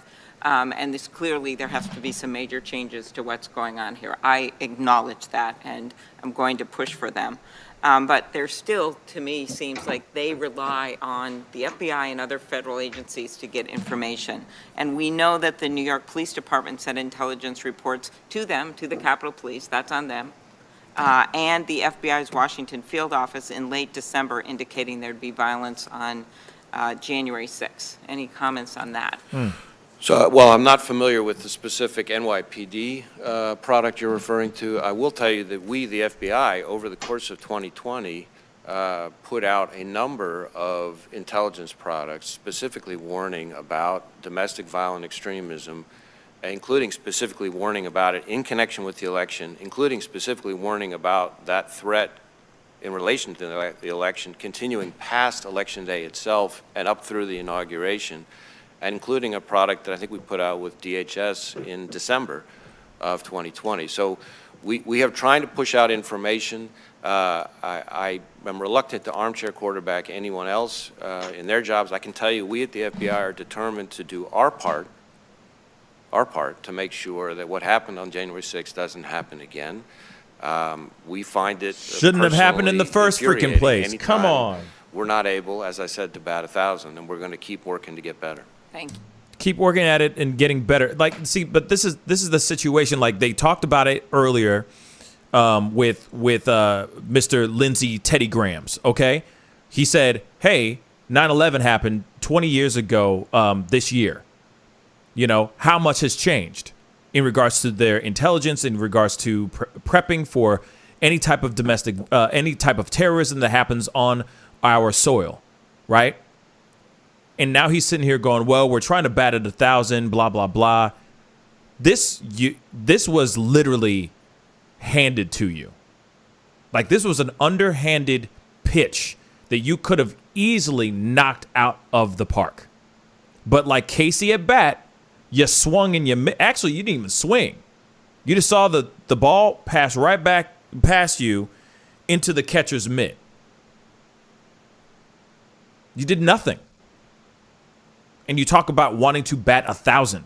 That was an opportunity for you to knock this thing out the park, and you did nothing for it. Thank you. And I will say that the work you've done on your agents have done in investigating these cases, to me, that is very helpful to get those arrests out there and those prosecutions, not only because people should be brought to justice, but it, to me, is a major deterrent for people doing this again. Thank you. Thank you, sir. Okay, that's enough for me. That's enough for me in regards to all this crap. So there it is, y'all. And of course, that's a very abbreviated version because they're still live right now talking about all this crap as far as I'm concerned, unless they just wrapped. I don't know. But in my personal opinion, there's a lot here that should have there was an opportunity here for this hearing to be more effective. And I don't think it's being used effectively at all. I think this is a very bad hearing, a pointless hearing that could have been a much more productive and helpful hearing, and nothing happened. They're just asking the same softball questions, and that's it. Nothing's changed. Nothing's changed, and that's sad. That is very, very sad, you know? And I think that, you know, if the situation was different, if this was a different group and all that, I think this would be a completely different conversation. Completely different conversation. You know? but they're trying to protect somebody or something. Somebody or something is being protected. And again, I'm not sitting here saying that Klobuchar is like the be all and end all, but I feel like on the last hearing that I watched, she was very much like cutting out the BS and being straight up. You know what I mean? But like I said, it just seems like just feels like something's not. It's just theatrics right now. And I don't think we're ever going to get the full answer, the full truth of what's going on. And then what's really frustrating is that we will always have these ongoing conspiracy theories falling all over the place and all that stuff. I mean, it's BS. Now, conservative just said, nah, Pascal, BLM did more damage last year than what happened on the 6th. Okay, sure. They did.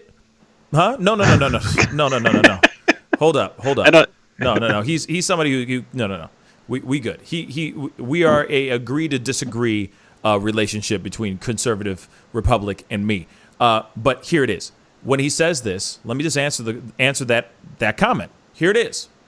Sure, there was a lot of damage done, but that was damage done in cities that was not full-on insurrection towards government officials, towards elected officials, saying that they were going to hang, etc. Most things that have been done have been, let's just say, burning things or looting, stealing things from the convenience stores and Gucci stores and stuff like that. But there has not been no. You're good, conservative. It has not been a situation of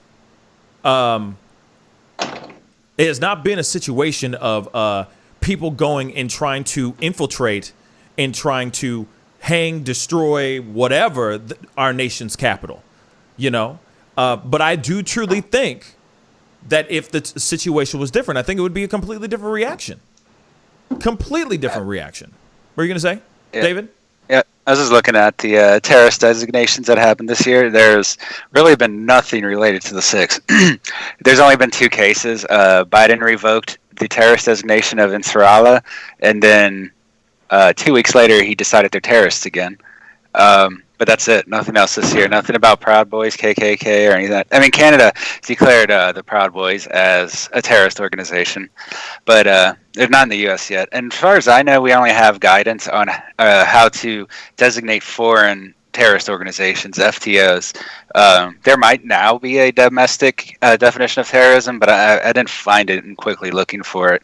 So, and I know this was talked about in chat for a bit. So as it stands, we do have a designation for foreign terrorist organizations, but they don't really apply to internal organizations like that aren't part of a different government or that don't want to aid a different government. So yeah, this is definitely something that that should have been looked at before. I mean, there was a couple years ago, maybe. I don't remember if it was under Obama or Trump, but there was a push to designate the KKK as a terrorist organization for a bit. And I think their lawyers fought back saying that there's no definition that defines them as a terrorist group.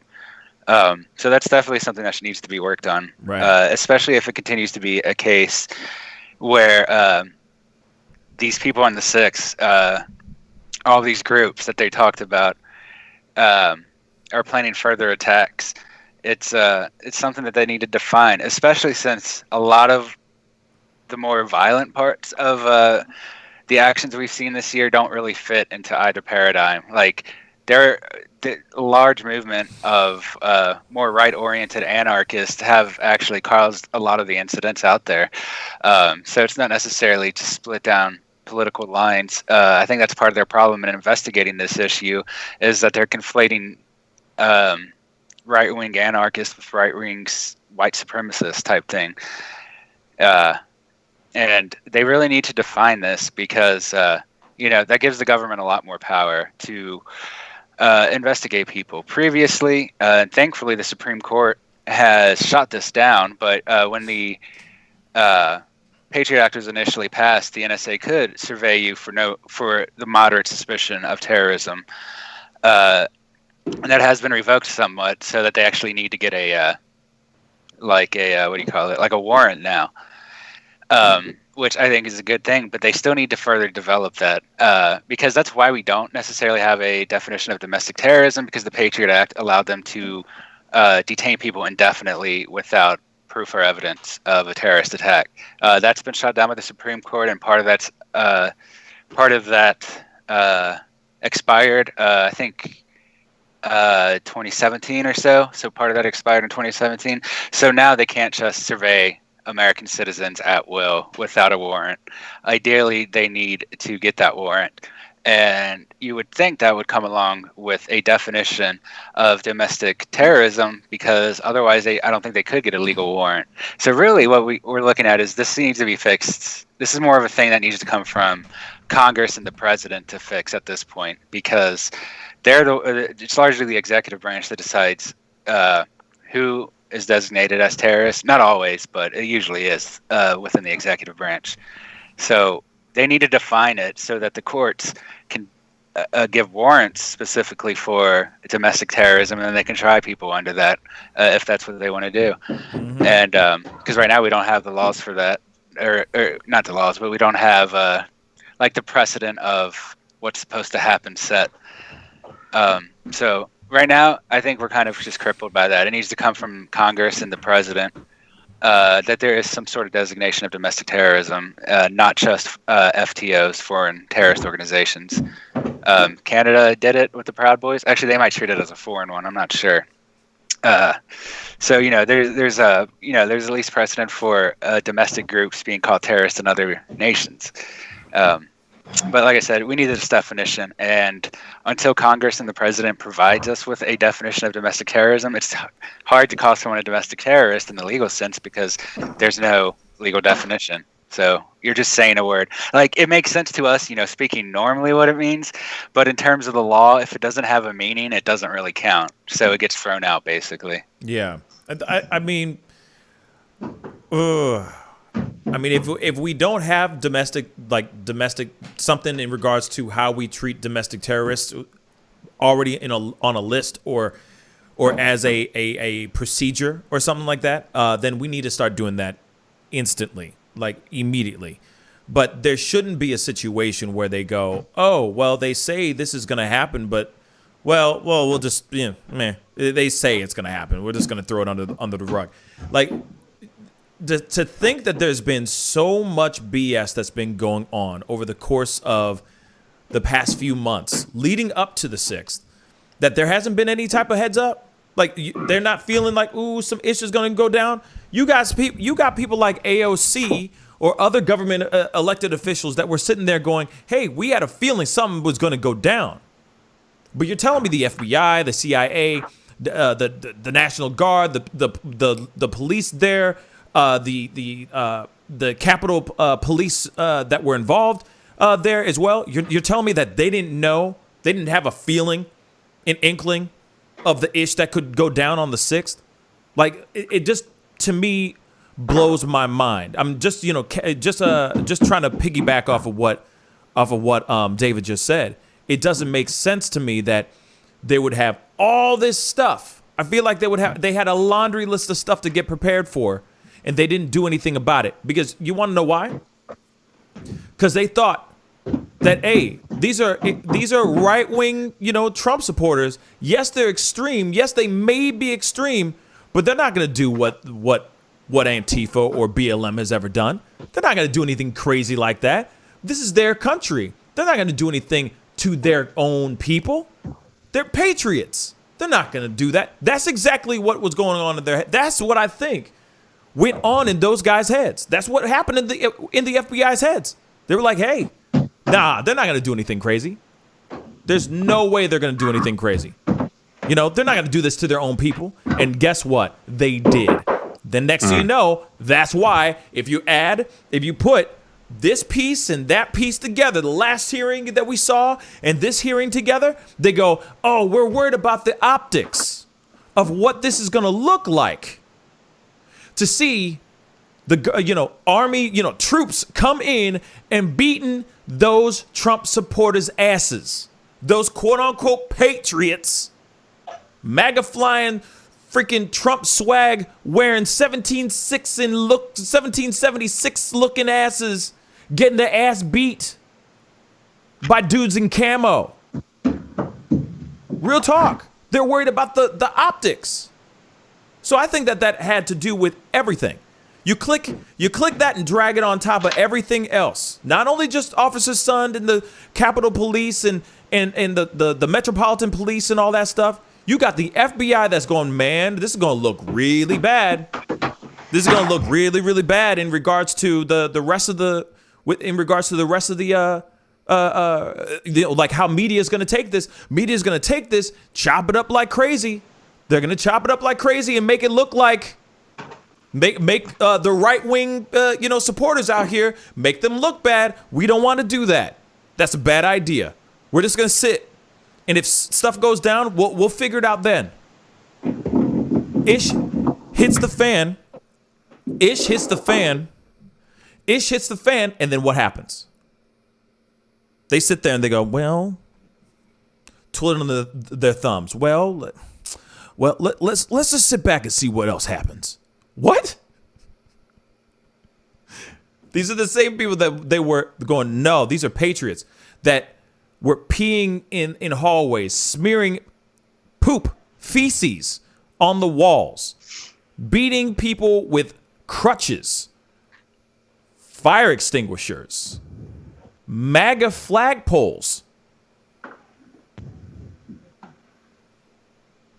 with their own feet, fists, teeth, whatever they had, looking like the Walking Dead up in this piece. And the police did describe them as beating them with blue line flags or whatever they're called. Blue line flags. Yeah. They show people getting their ass just beat. Not yours. They show video of people getting their ass beat. You know what I'm saying?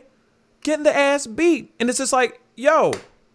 And now they're trying to backtrack and trying to find any excuse under the sun to say, oh, these are the reasons why we didn't do such and such. You see? And then after all the while denouncing certain groups being on the list of domestic terrorist groups. Something's not right. Something is most definitely funky. And I don't like it. That dude, and of course you saw multiple times, that dude had several opportunities to say, yes, they're terrorist groups. Several opportunities. I'm not going to sit here and say all of them. I'm not saying all of them. But there's certain ones, like, KKK. Just saying. That could easily be thrown into that category. And guess what happened? Goose egg. Lindsey Graham just asked that dude, are you going to shit or get off the pot? Well, I'm not. I don't know if I should shit or get off the pot. How about if I just do both at the same time? It depends. There is no pot to shit in. I'm sorry. This makes no sense. This doesn't make any sense. Or he's like, actually, I don't need to take a shit because I'm wearing adult diapers right now. See? Everyone's good. Everyone's happy. Doesn't make any sense to me. None. Zero. Zilch. Nada. Zippity-doo-dah. This hearing is BS. And the thing is I know that they're trying to find blame on somebody, or at least they're trying to. They're not trying hard enough, I don't think. Also, the other thing, too, and this is something that really just grinds my gears. And another thing that really grinds my gears. You got people who are insurrectionists that were part of the whole thing, and they're getting fed organic food in prison or in the jail. Yeah. They're getting fed whatever they want. And all they're doing is leaning on the fact that Trump told me to do it. Verbatim. A lot of them are doing that. Yet, for some weird reason, we're just letting that fly in the radar. I mean, they're just letting a lot of these people too walk around, people that were actually involved in the, violence and destruction, not just the ones that are getting misdemeanors for walking in and leaving. They were there, and they're being generally not let go, I guess, but released with like ankle bracelets or the like. Not even necessarily that they have to stay at their own home. And this is kind of surprising to me. This seems like a trend, even with these terrorist attacks, with planned terrorist attacks from some of these people. They're still just letting them walk around. And I thought maybe it was something with the Six, but they did something here not too long ago. Just like last week, some guy threatened to blow up 3 synagogues and was organizing to do that. And instead of going to jail, he's just 20 years under surveillance, but he gets to walk around and do whatever he wants. But he still, and like this guy was saying, I hate Jews and I want to kill the Jews and all that kind of crap. Yeah, he can just walk around with whatever because he's got an ankle bracelet on. Yep. And it seems related to the Six to me. It's at least the same idea, if not like an actual movement behind it. That like these serious attacks are not being, or threats and attacks are not being treated as they should be. They're being treated as a legitimate political movement in a lot of cases. Like these groups that want to kill, Jews and black people and everything are being considered as a legal movement or a legitimate movement. But there's no white supremacists at all. Remember, there's no. He can't confirm nor deny that there's any white supremacists. Just extreme militia groups. That's all. Yeah. Not everybody that was in there was head to toe in freaking military garb. I'm sorry. What were you gonna say, Jack? Go ahead. It's man. the people that are in charge of condemning the people that were there were also quote unquote patriots. And how many members of Congress were present during the insurrection? They were on the ground. I mean, there's like a list of like 20 plus people there, and like so it's not like. I mean, how can you hold people accountable when the people that are supposed to hold you accountable are on your side? Like, it's a catch-22. I mean, it's just it's not going to make any movement. There'll be a whole bunch of hearings after this one. Again, it'll be repeat, and just get washed over until they find something else to obsess about. For sure. Let's bring Mark Zuckerberg back in here. I got to ask him again what the internet is. Big tech. We got to ask him about the monopoly of Facebook and big tech. We got to dismantle and freedom of speech and you know what I mean. It's just like it's going to keep going and going and going and going, y'all. That's just the government blaming another intelligence failure on a private company because company can post whatever they want. I mean. If you go on YouTube, you can find ISIS videos, you can find Al Qaeda videos, and these are recruitment videos. They're not hard to find. Taliban as well. I mean, I watch them because I can actually understand them, but they do even do them in English sometimes. They have English recruiting videos for these terrorist organizations on YouTube, and they don't do anything about it, or they don't even seem to care about it. The government is the one that should be doing something about this, and they're trying to place the blame on Facebook for not being able to counter the Russian intelligence operation of basically denial of service of election computing and various minor cases of hacking. This is the song that doesn't end. I mean, it won't stop. It won't stop, and it'll be people going with all this crap, just talking about this over and over and over again to the point where we're just like, okay, we done. Immortal, just so you know, David's not a sleeper. He's just very, very smart. He wicked smart, okay? He just knows different languages and stuff. He just happens to be that talented of a human being. So, which is exciting, because now anytime we get some ish that goes down and it's in another language and I don't know it, I can just play it and he'll just be like, well, he just said he just ordered a pizza, actually. He didn't even do anything. He just ordered a pizza. But it sounded so angry. It was so aggressive. He just ordered a pizza, though. Damn. Why is he so angry about a pepperoni? Did they make pepperoni over there? Damn. Okay. Yeah. You know what I'm saying? So, just so you know. But, yeah, guys, I mean, this is a whole bunch of a whole bunch of BS. It's annoying. Actually, before we head off, we got to switch gears just a tiny bit. I know that there's a particular story that David sent to me that I know would be very interesting to talk about fairly quickly. And this has to do with something about the Archdiocese? Right. New Orleans Archdiocese, hold on, I'm pulling it up here, warns Catholics to avoid morally compromised Johnson & Johnson vaccine. What? All right, we're going into the vaccine world. A little bit of a left turn. It's a hard left, okay?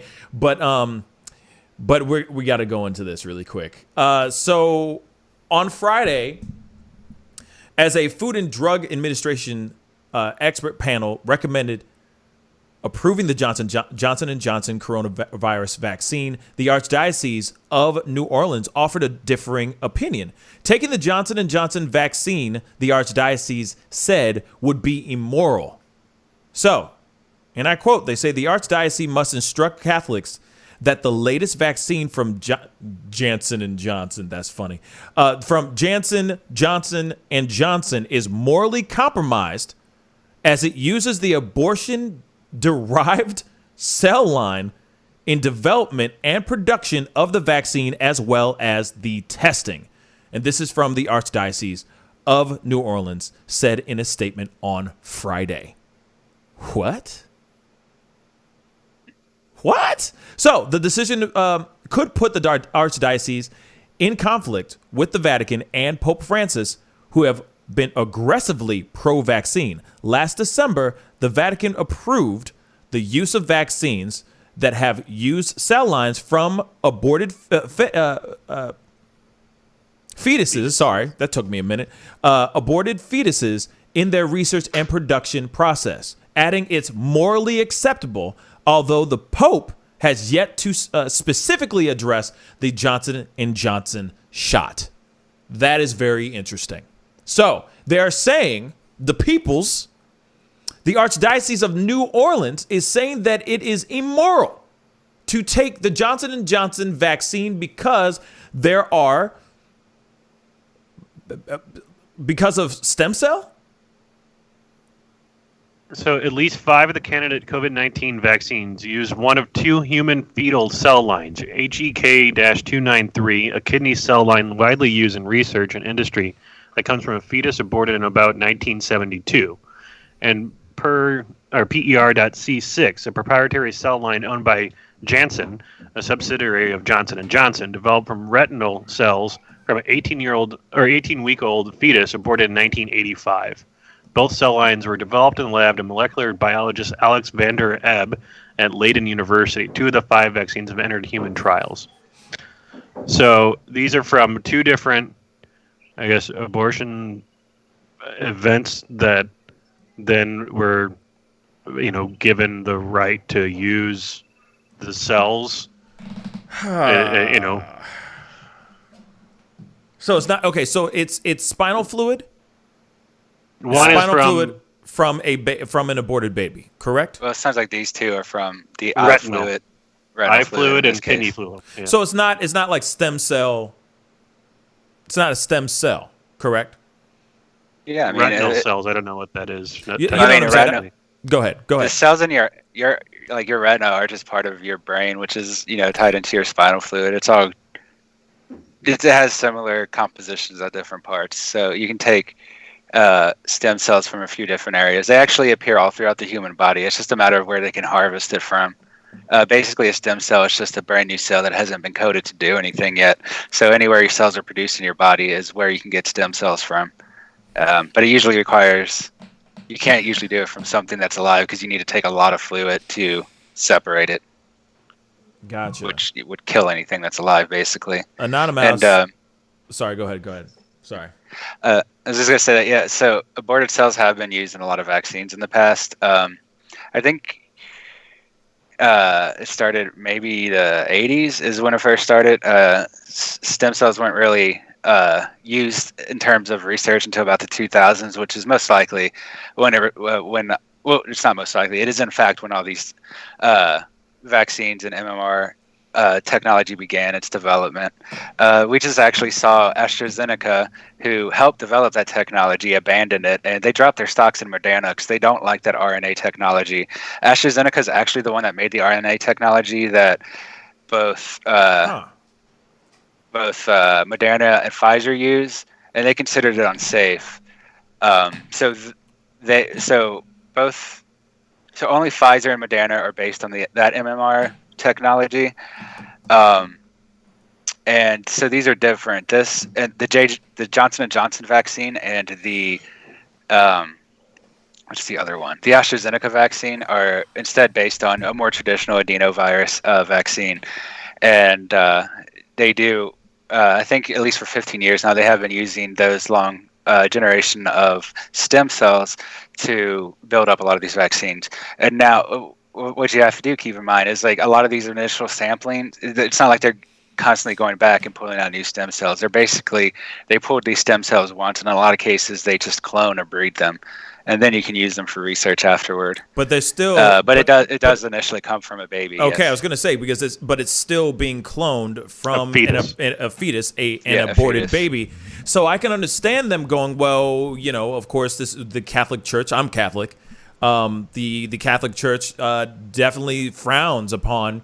They are most definitely pro-life. I mean, without a shadow of a doubt, they are pro-life. So given the fact that they are going to be using stem cells from an aborted baby to be able to give somebody a vaccine, that is, I can understand them saying that it's immoral. I can understand that.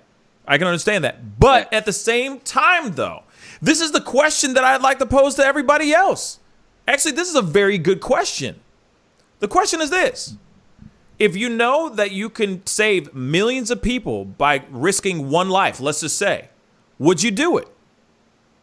This could very well be this vaccine. Now, I'm not sitting here saying that Johnson & Johnson's vaccine is the be-all and end-all, but we have to ask that question. Would you overlook morality for the betterment of mankind? Let's just say Johnson & Johnson's vaccine is the one that saves the entire population of America. Let's just say that. Would it be okay? Let me finish the question. Okay. Would it be okay? Would you be okay knowing that just given the fact that you may be pro-life or whatever, would you be okay with overlooking that just so that you and your family are saved? Now, go ahead, David. Go ahead. What were you going to ask? I was just going to point out. Okay, so Johnson & Johnson used the fetal cells in their actual development of the vaccine. However, Pfizer and Moderna also used stem cells, or at least cells from aborted fetuses, to test out their vaccine and see exactly what it did to the cells in that case. So I guess the Archdiocese would want those to be avoided as well, which would only leave you with the AstraZeneca vaccine, which honestly is probably the best one in my opinion. Wait, anyway. Which one? The AstraZeneca. The AstraZeneca? Yeah, I think that's the only one that did not, of these vaccines, that wasn't based on that fetal cell line technology. Because AstraZeneca has been working on their COVID type vaccines for about 30 years now. They're the ones that worked on them at first. That's why they had the MMR technology, and that's why they abandoned it, because they brought it up and they've decided it was unsafe and insufficient for long-term coronavirus treatment, which is what we're seeing. I mean, with all the new strands that came out, the vaccine efficacy is down to 10 to 20% in most places. Pfizer's talking about getting your third or fourth shot already. The spread is going up even as the vaccines are spreading more rapidly. So, yeah, we're going to continue to see all these new shots that come from Pfizer, Moderna, and J&J will probably be tested on these fetal cell lines because they're all being rapidly produced to try and provide a resistance, not just to a specific strand of COVID-19, but to the entire breadth of possibilities. Because right now the South African variant and a new Californian variant from last week mostly ignore the vaccines, and that's why there's a lot more testing that's already ramped up on these. So if the fetal cell thing is actually an issue for somebody morally, I guess the AstraZeneca is your only choice at this case. And even then, they might have tested it on those fetal cells. I just haven't seen them admit to it. So most likely they didn't if they didn't say it, but it's possible they did. You know what? I don't care what the diocese say, or the archdiocese says. I can never say that word. I don't care what the Catholic Church says in reference to any type of facts, child-related incidents or use of anything. For me, I grew up Catholic, but the Catholic Church is like the biggest hypocrite out there. You know what? Hold your thought. Hold that thought for a second. I'm opening up the phone lines because I want to hear your thoughts too. Give me a call, give us a call, 314-766-4581. What are your thoughts on this particular shot? Continue, Jack. Sorry. Yeah, there's just when there's rampant child abuse, and even within the Church of priests in the Vatican, like being found to going to group orgies and everything else. Like if this is coming from top down or within any of these groups, the fact that they're trying to influence public health by saying, because if this is an effective way to get rid of a disease or to stop the spread of it, but they want to put their religious views onto it, like again, science and religion trying to combat, and then that just confuses the mass public on what they should do now, and putting an extra layer of decision making there. I don't know. I have so many problems with the Catholic Church. It's like and we've definitely had that conversation about that as well several times on the show. And I do agree. It is hypocritical as all get out, and I do practice certain things, but I'm not someone who goes personally, just on a personal level. It's not like I'm someone who goes to church every single Sunday and does all that stuff. I'm not that guy. But I do think it's important that we do find something out there that, this is just a hard question for a lot of the hardcore Christians and Catholics out there that are hardcore pro-life, etc. Let's get this phone call. Hey, you're on the mic. Hey, you're on the mic with the Pascal Show. What's your name and where you calling from? Hey, my name is Jay, calling from Delaware. Jay, calling. What's up, man? What's good? Delaware in the house. Hey, what's going on? So, that Johnson & Johnson vaccine is trash, because when I was watching on the news, before they even approved it, they said it was only going to be like 66% effective. And now they're saying it's up to 76% effective. I mean, come on. Haven't they said that same thing about the Pfizer, though, too, and the Moderna? You know what I'm saying? Didn't they say that same BS, too? They said in the very beginning, too, bruh. You know what I mean? It was like, it's only 80%. And then they're like, oh, no, it's 90-something percent. You know what I'm saying? They made more BS about it more than ever than before. But I do feel you on that, like how much of it is true and how much of it is actual a fake news. You know what I mean? Jack, what are your thoughts real quick? Exactly. What did you say? If you have a 66%, I think, David, didn't you talk before about how they changed their way that they accounted for it by eliminating a larger group of people that they were including in the study, and all of a sudden, like if you were to remove 80-plus-year-olds, we're 66%, or now we're 90%. Like I don't think we know as the public enough about the inner workings of where they get their data, and they might say they run the test and give us a generalization of what happened with the test, but I think that there's a lot more behind the scenes to try to get the money. They want to get in. They want to be able to get some of this money that's being spent. Oh, yeah. And obviously there's a greater good there, but ultimately they're a private company and they want the money. They want to secure them back. Pfizer's been the worst about it with their they said for 4 months we needed their special suitcases that made it ultra cold or whatever. Right. And then after the U.S. threw away a couple 100,000 doses because they got too warm, they suddenly say, it turns out they don't need to be super frozen at all. They're just perfectly fine as they are. You can take it anyway. So And then they decided that we no longer needed to buy their patented unique suitcases once we threw out enough doses that we had to buy a whole new set of them without the cases. Right. Hence the reason why you got people out here that are working hence the reason why that there has been a quick and fast turnaround to the point where there hasn't been time to really test things out to make sure things actually work. So they'll sit there and say whatever they can so that they can not only make the monies and secure them bags, but also they're going, well, we were in warp speed. You know what I'm saying? We didn't have time to test everything out and make sure it all worked out. You know what I'm saying? Mm-hmm. And the media. No, hold on. What were you gonna say, my brother?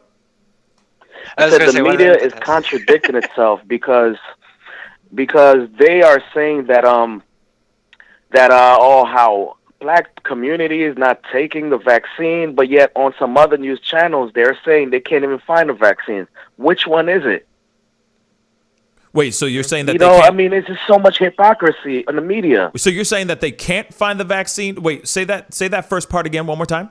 I lost you there. Okay, so on the television, there's a campaign going around where Fauci is going around talking to entertainers, trying to convince the black community to take the vaccines because they don't want to take it because they're not stupid. But yet, facts. There are also other news agencies that are saying, the black community is complaining that they cannot find the vaccines. They're having a hard time getting the vaccine. I'm like, wait a minute, which one is it? Right. Come on. You got a point there. I mean, and that is an ongoing issue for sure. I mean, but I know without a shadow of a doubt, majority of black people are not trying to take this vaccine. They are not cool with it. Period. I'm not cool with it. I'm waiting for version 17,000 to come out before I start sticking a needle in my arm, and all of a sudden I got Bell's palsy. I'm good on all that ish. You know what I'm saying? I'm good on having future cancer later on. If I can avoid that stuff, shoot. I'm gonna sit back. You know what I mean? So, all right, thank you. Thank you for taking my call, okay? Anytime, my brother. Thank you so much for calling in. All right. All right, man. All right, bye. Bye. Shoot, I just had another call, and now it's gone. Dang. Whoever just tried calling, call back again, please. I was trying to get you guys. But yeah, I mean, that's the ongoing thing. We got a phone call now. It's that concern and the BS. Hey, you're on the mic with the Pascal Show. What's your name and where you calling from? My name is Gregory. I'm calling from Texas. Gregory, what's up, man? What are your thoughts, man? Texas? Speak on it, Texas. Not much. How y'all doing? Man, chilling. How are you? Good. How are you? How are you doing? How's Texas treating you real quick? I'm doing great. Good. It's not bad. I went through the storm, made it, Just had a question. Shoot. So, the vaccine. Everybody has a problem with taking the vaccine. Is that what the consensus of the room is? Well, problem with taking the vaccine with the fetuses? Is that what you're talking about, or just taking the vaccine in general? No, not necessarily. Just in general. The vaccine in general. The vaccine in general. I am hesitant personally. That's just me, though. I'm just hesitant. I've just seen too many stories, too many things. We do this show, so it kind of has a double-edged sword. You see the pros and the cons. And, right. Lately I've just been seeing a lot of BS that gives me great pause. I'm quite vexed on the idea. Okay. You know what I'm saying? I get that. There are side effects and all that good stuff. Facts. But we haven't seen anything good come from COVID, though, right? Unless you're in the stock market, then you made some monies. But right. other than that, yeah, no. That's what I'm trying to figure. I understand the speculation. Oh, don't trust this, don't trust that. Yeah. But science is always changing and evolving. So the stats and numbers will always change when more studies come out. So you can't just take it on his word and say, well, now they change it, I don't believe it. That's absolutely true. Now, like I said earlier, right before you called, I'm all down for taking version 17. You know what I mean? Like iPhone 1 was cool. Like, whoa, revolutionary, right? But then iPhone 12, like you can freaking probably see the future with that phone now. You know what I'm saying? You can voice, you know, you can video chat, But you can do all this stuff. It took somebody to buy iPhone 1 for us to get the iPhone 12. Facts. Now, thank you to the hundreds of thousands of people that have gotten the first rounds of doses and all that. You guys are real troopers and real patriots. But at the same time, though, I'm still going to sit. I'm going to sit back in the cut and watch the people walk through and get their thing before I actually do it. Just myself. Like, that's just for me. You know what I'm saying? And I'm not throwing any shade on anybody else that wants to take that vaccine. Right. But I'm going to sit back and wait. I totally agree with that. I mean, it's your choice and all that. That's all good. I took the vaccine personally, but I mean, I'm not going to chastise you for not taking it. The only issue I ever really have is when we put doubt into stuff that me and you don't have a degree in.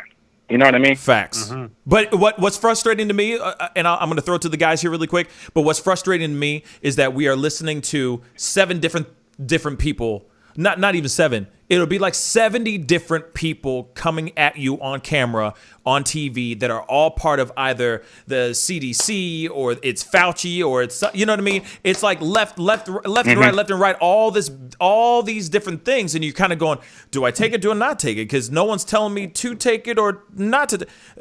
As soon as they say, yeah, everything's good, then you hear all these other stories on the other side. You see what I'm saying?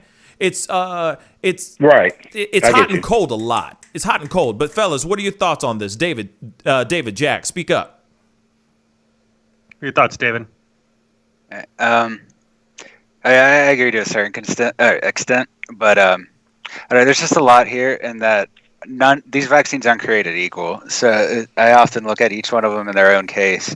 And this is why I think the AstraZeneca one is better than most. It's had more thorough testing. It's based on the adenovirus strand. It hasn't had the severe symptoms that we've seen in the other ones. Whereas with the MMR ones, both Pfizer and Moderna, they've confirmed that their efficacy has dropped drastically with the new strands. They're told us that they're planning on their 3rd and 4th booster shots to try and make up for the fact that they're becoming more and more useless in those areas. And Pfizer's also looking for an entire new main strain because their current one does not seem to meet the standards for a permanent use authorization. It only passes the safety standards for the emergency use authorization, which is not permanent.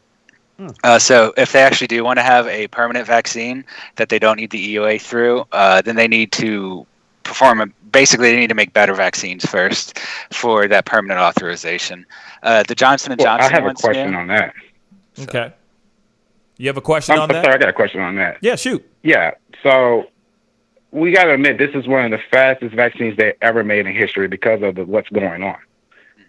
So can we really criticize that there might be issues with it as far as it not being as effective as it is? I mean, is it still not better than not doing anything to COVID? That's a very good question. I'll say this, and of course I know David has his opinions too, but I'll say this. Okay, I understand that there's been a huge concern for there to be information and a cure. You know, getting things moving as far as getting a cure going. And of course, you know, somebody like Trump has been very, very proud of himself, saying, hey, it only took us a certain amount of months. It didn't take us 2 years. It took us only a few months to get this thing going. But that's the problem. Doing something quickly and not being able to fully get the right things done, lined up so that you can knock all these dominoes down without a problem and have a vaccine that is foolproof or that is, let's just say, the side effects are at a bare minimum. I feel that because things were so rushed, they just threw something on the wall, it stuck, and therefore they're like, we're just going to keep repeating that. Hey, mass produce this. Go, go, go, go, go. Instead of going, is this really going to work? Are we sure about it? So to answer your question, I would have rather seen them go, hey, it's going to take us a little while to get this on point. Yes, we're all going to be moaning and groaning about it, right? The average American's going to sit there and go, well, we want to open up our stores. We want to do this. We want business. We want the America open back up again. But wouldn't you rather have something that's a little bit more foolproof than having the things that you've seen left and right of side effects and people fainting and people still getting the COVID even after taking said vaccines and all that? I would have rather had them take the time to do it and really test these things out properly before automatically just saying, oh, this one sort of works. Let's just do it. You see what I'm saying? Well, if that's the case, then you got to think about it. It's a vaccine, not a cure. I mean, it's still more effective than the flu vaccine, but you wouldn't say somebody not to get the flu vaccine, right? No, I mean, I wouldn't tell somebody not to take the flu vaccine. No.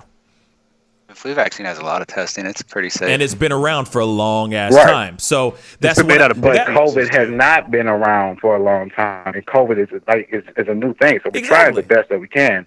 Yeah. We're basically building the boat while we're right on water. And shout out to in the same sense, there will be trials and tribulations. Yeah, absolutely. And just like when you look at like a vaccine of some sort, of course, when it came to a vaccine for the flu, any of the things, polio, etc. I mean, they had to go through some clinical trials. They had to go through some things. They had to stumble before they could actually walk. You know what I mean? And then they had to walk before they could actually run. So when it comes to this kind of situation, that's like what I would have rather seen is them take a little bit more time rather than all these pharmaceutical companies or even Johnson & Johnson, for crying out loud, doing a race towards who can secure the bag faster.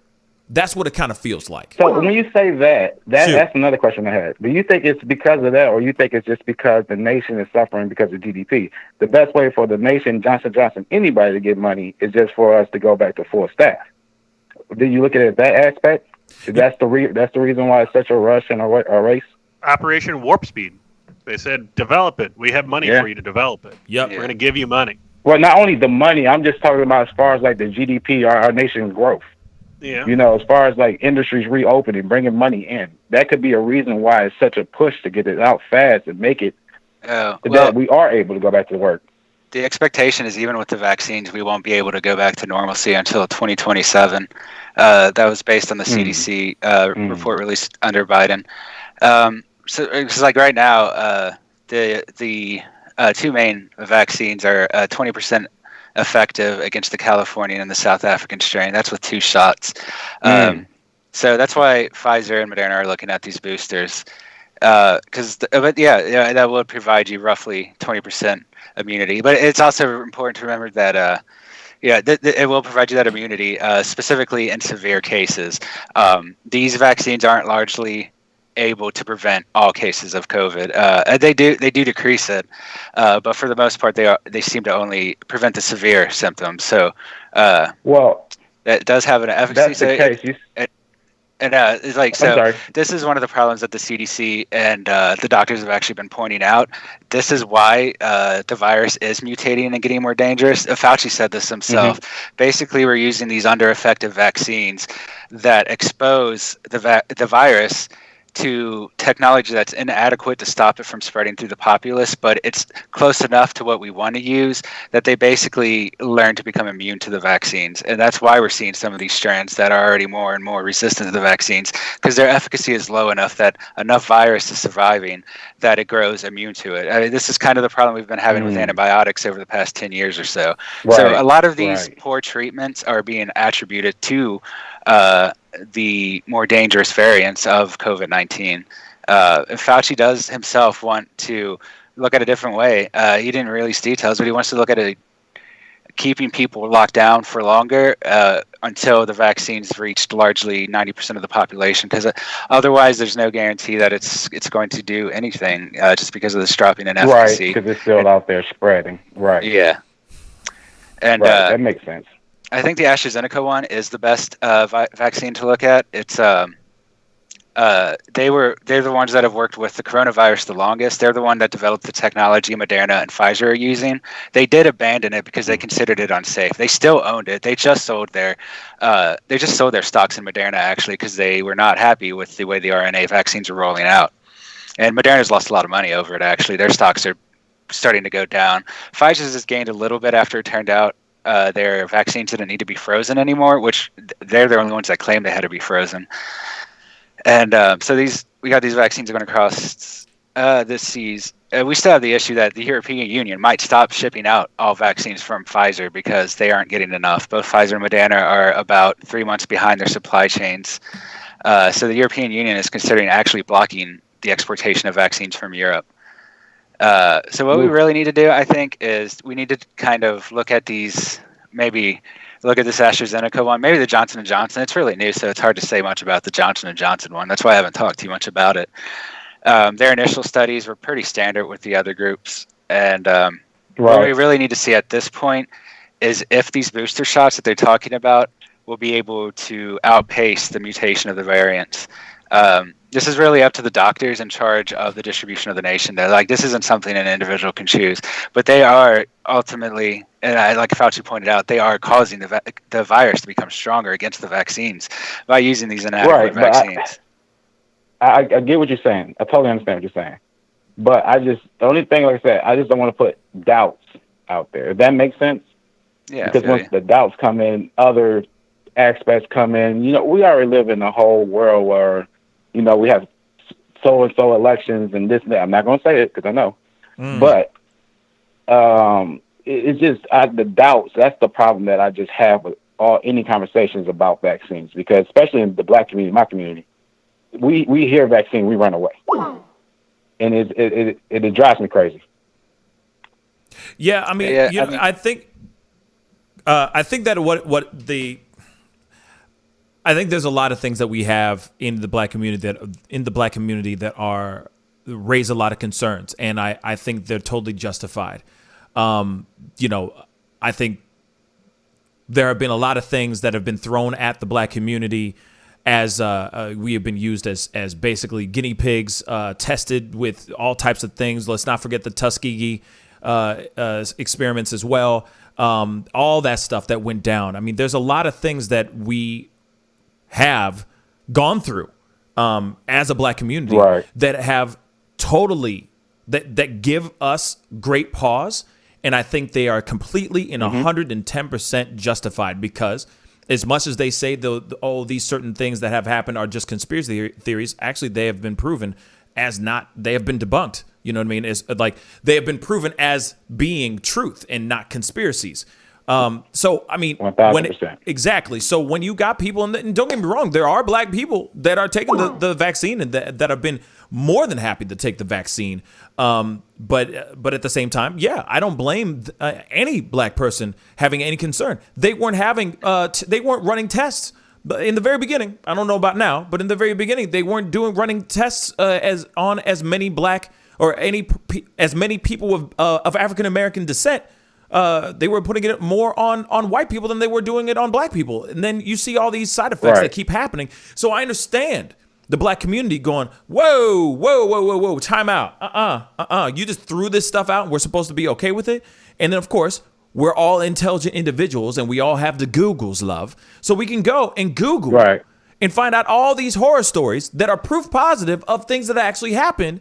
And of course you're going, man, no, I ain't about to be no test tube. I ain't about to be tested. I'm good. Well, in the same sentence, in the same breath, can we Google the effects of COVID to the Black community?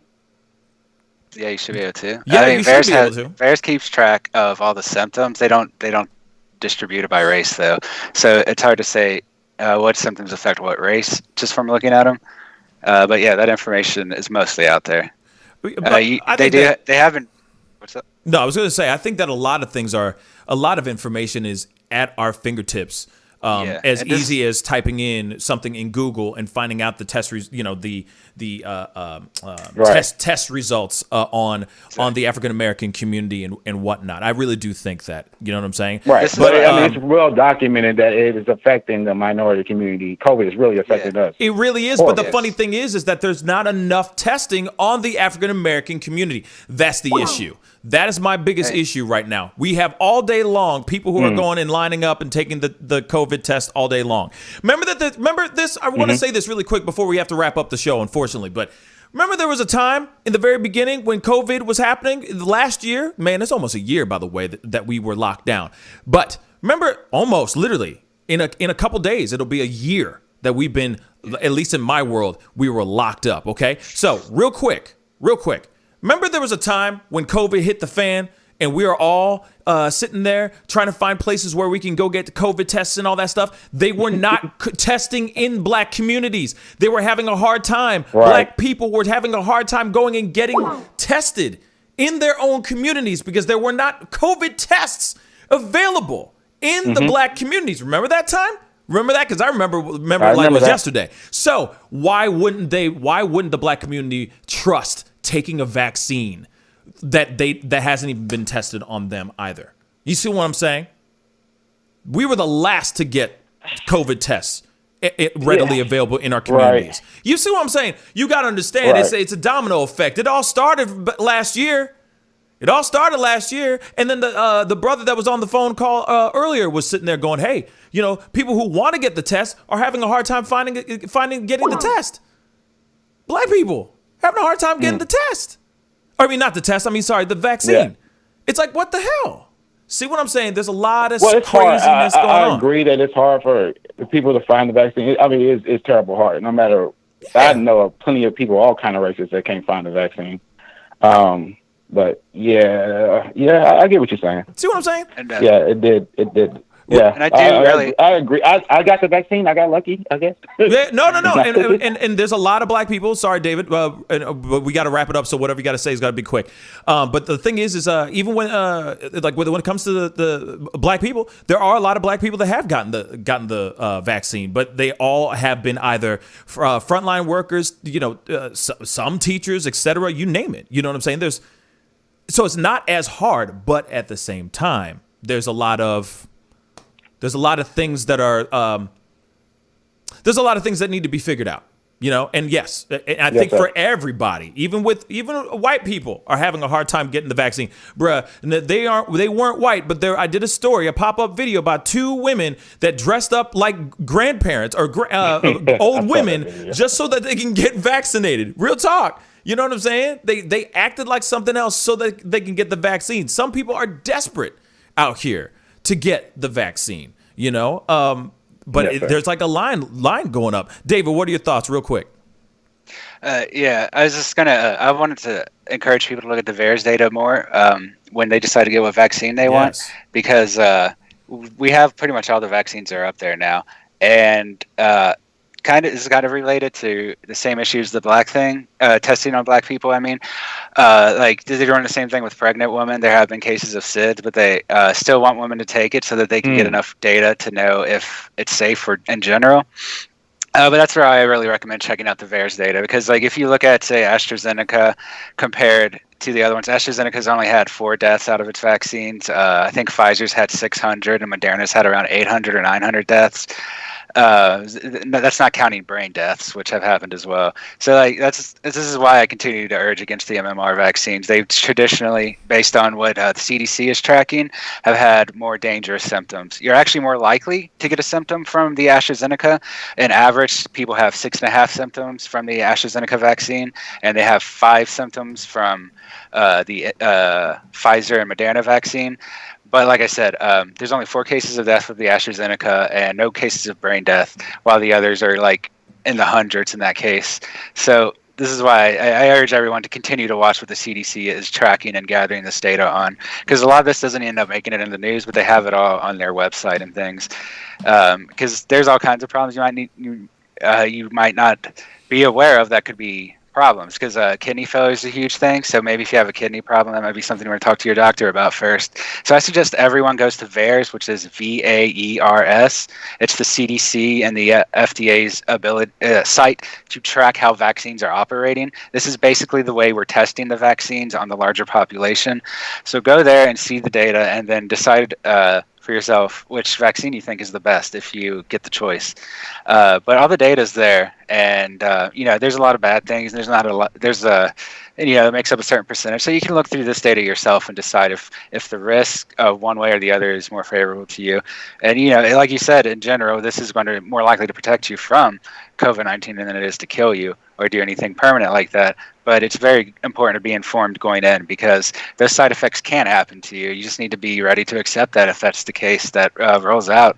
There's always that one unlucky person that ends up getting a few problems from the vaccines. Yeah, man. You see this you see even like even with normal vaccines like the flu, occasionally you will see like these weird symptoms that come out of nowhere that disappear within the next vaccine. So these things can be corrected, but it's like I said, it's very important to be aware of them ahead of time. Yeah, we need more opportunity for them to work those things out, those kinks out, so that they have something that's rolled out that has the least amount of side effects possible, and that's the issue, I think. But hey, Gregory, thank you so much for calling in. I really do appreciate it, my brother. Have a good one. All right. No, thank y'all. Thank you. You too. Be safe. Thank you. Take care. Yep. Bye. So, real quick, because unfortunately we gotta jump off here. It is the end of the show. I am so sorry we went a little bit longer than usual today, but I wanted to make sure we got some phone calls in, and I appreciate everybody calling. I know that people are still calling right now, but hey, I will be on tonight at 7 p.m. Central Standard Time, so be on the lookout for that. There's a lot to talk about with this vaccine and whatnot. There is a whole lot to talk about when it comes to this vaccine. But I think it's very important that we continue having these conversations. We continue talking about these things. I think that's most important. But for right now, unfortunately, I got to wrap the show. And like I said, we could talk about this for 4 hours straight. But we will be on, or I will be on, tonight at 7 p.m. Central Standard Time. Jack, David, thank you so much for being on. Peace. Thank you. Sure. Good show. Thanks. Great conversation today. Great watch party of the stuff that went on with FBI Director Christopher Wray. That was something to unfold and to digest. That's something I still gotta digest, actually, which I'm sure I'll be doing here when I eat my lunch. Anyway, I appreciate all y'all for being on.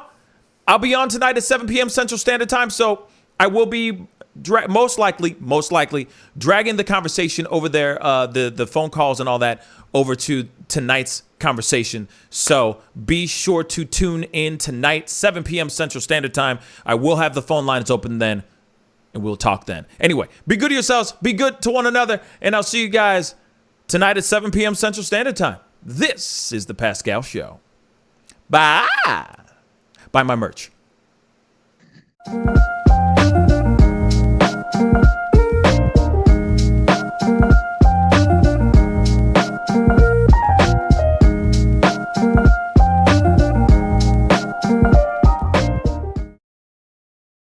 Love, peace, and wellness for the holidays. Don't cancel them. Prepare STL. Decorate. Make it as normal as you can, but slow the spread of COVID. Wear a mask. Wash your hands. Watch your distance.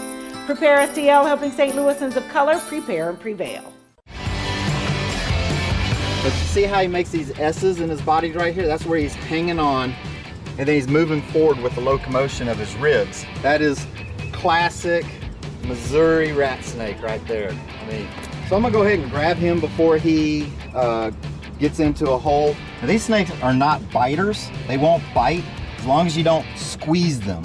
If you just stop them like this, it'll freeze them, and then you just gently pull them back. As long as you don't squeeze them, they won't bite.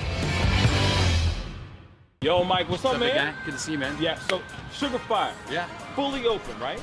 Yeah, we're pretty much open. So you can't sit inside yet. Monday you can sit inside a little bit.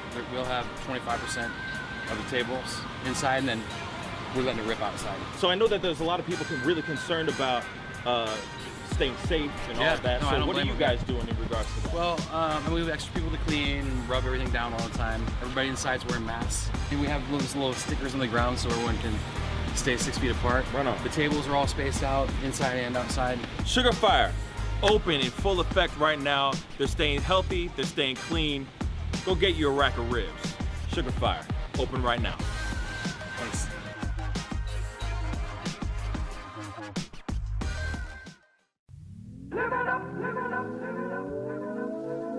The Fur and Leather Center, providing the highest of fur and leather goods.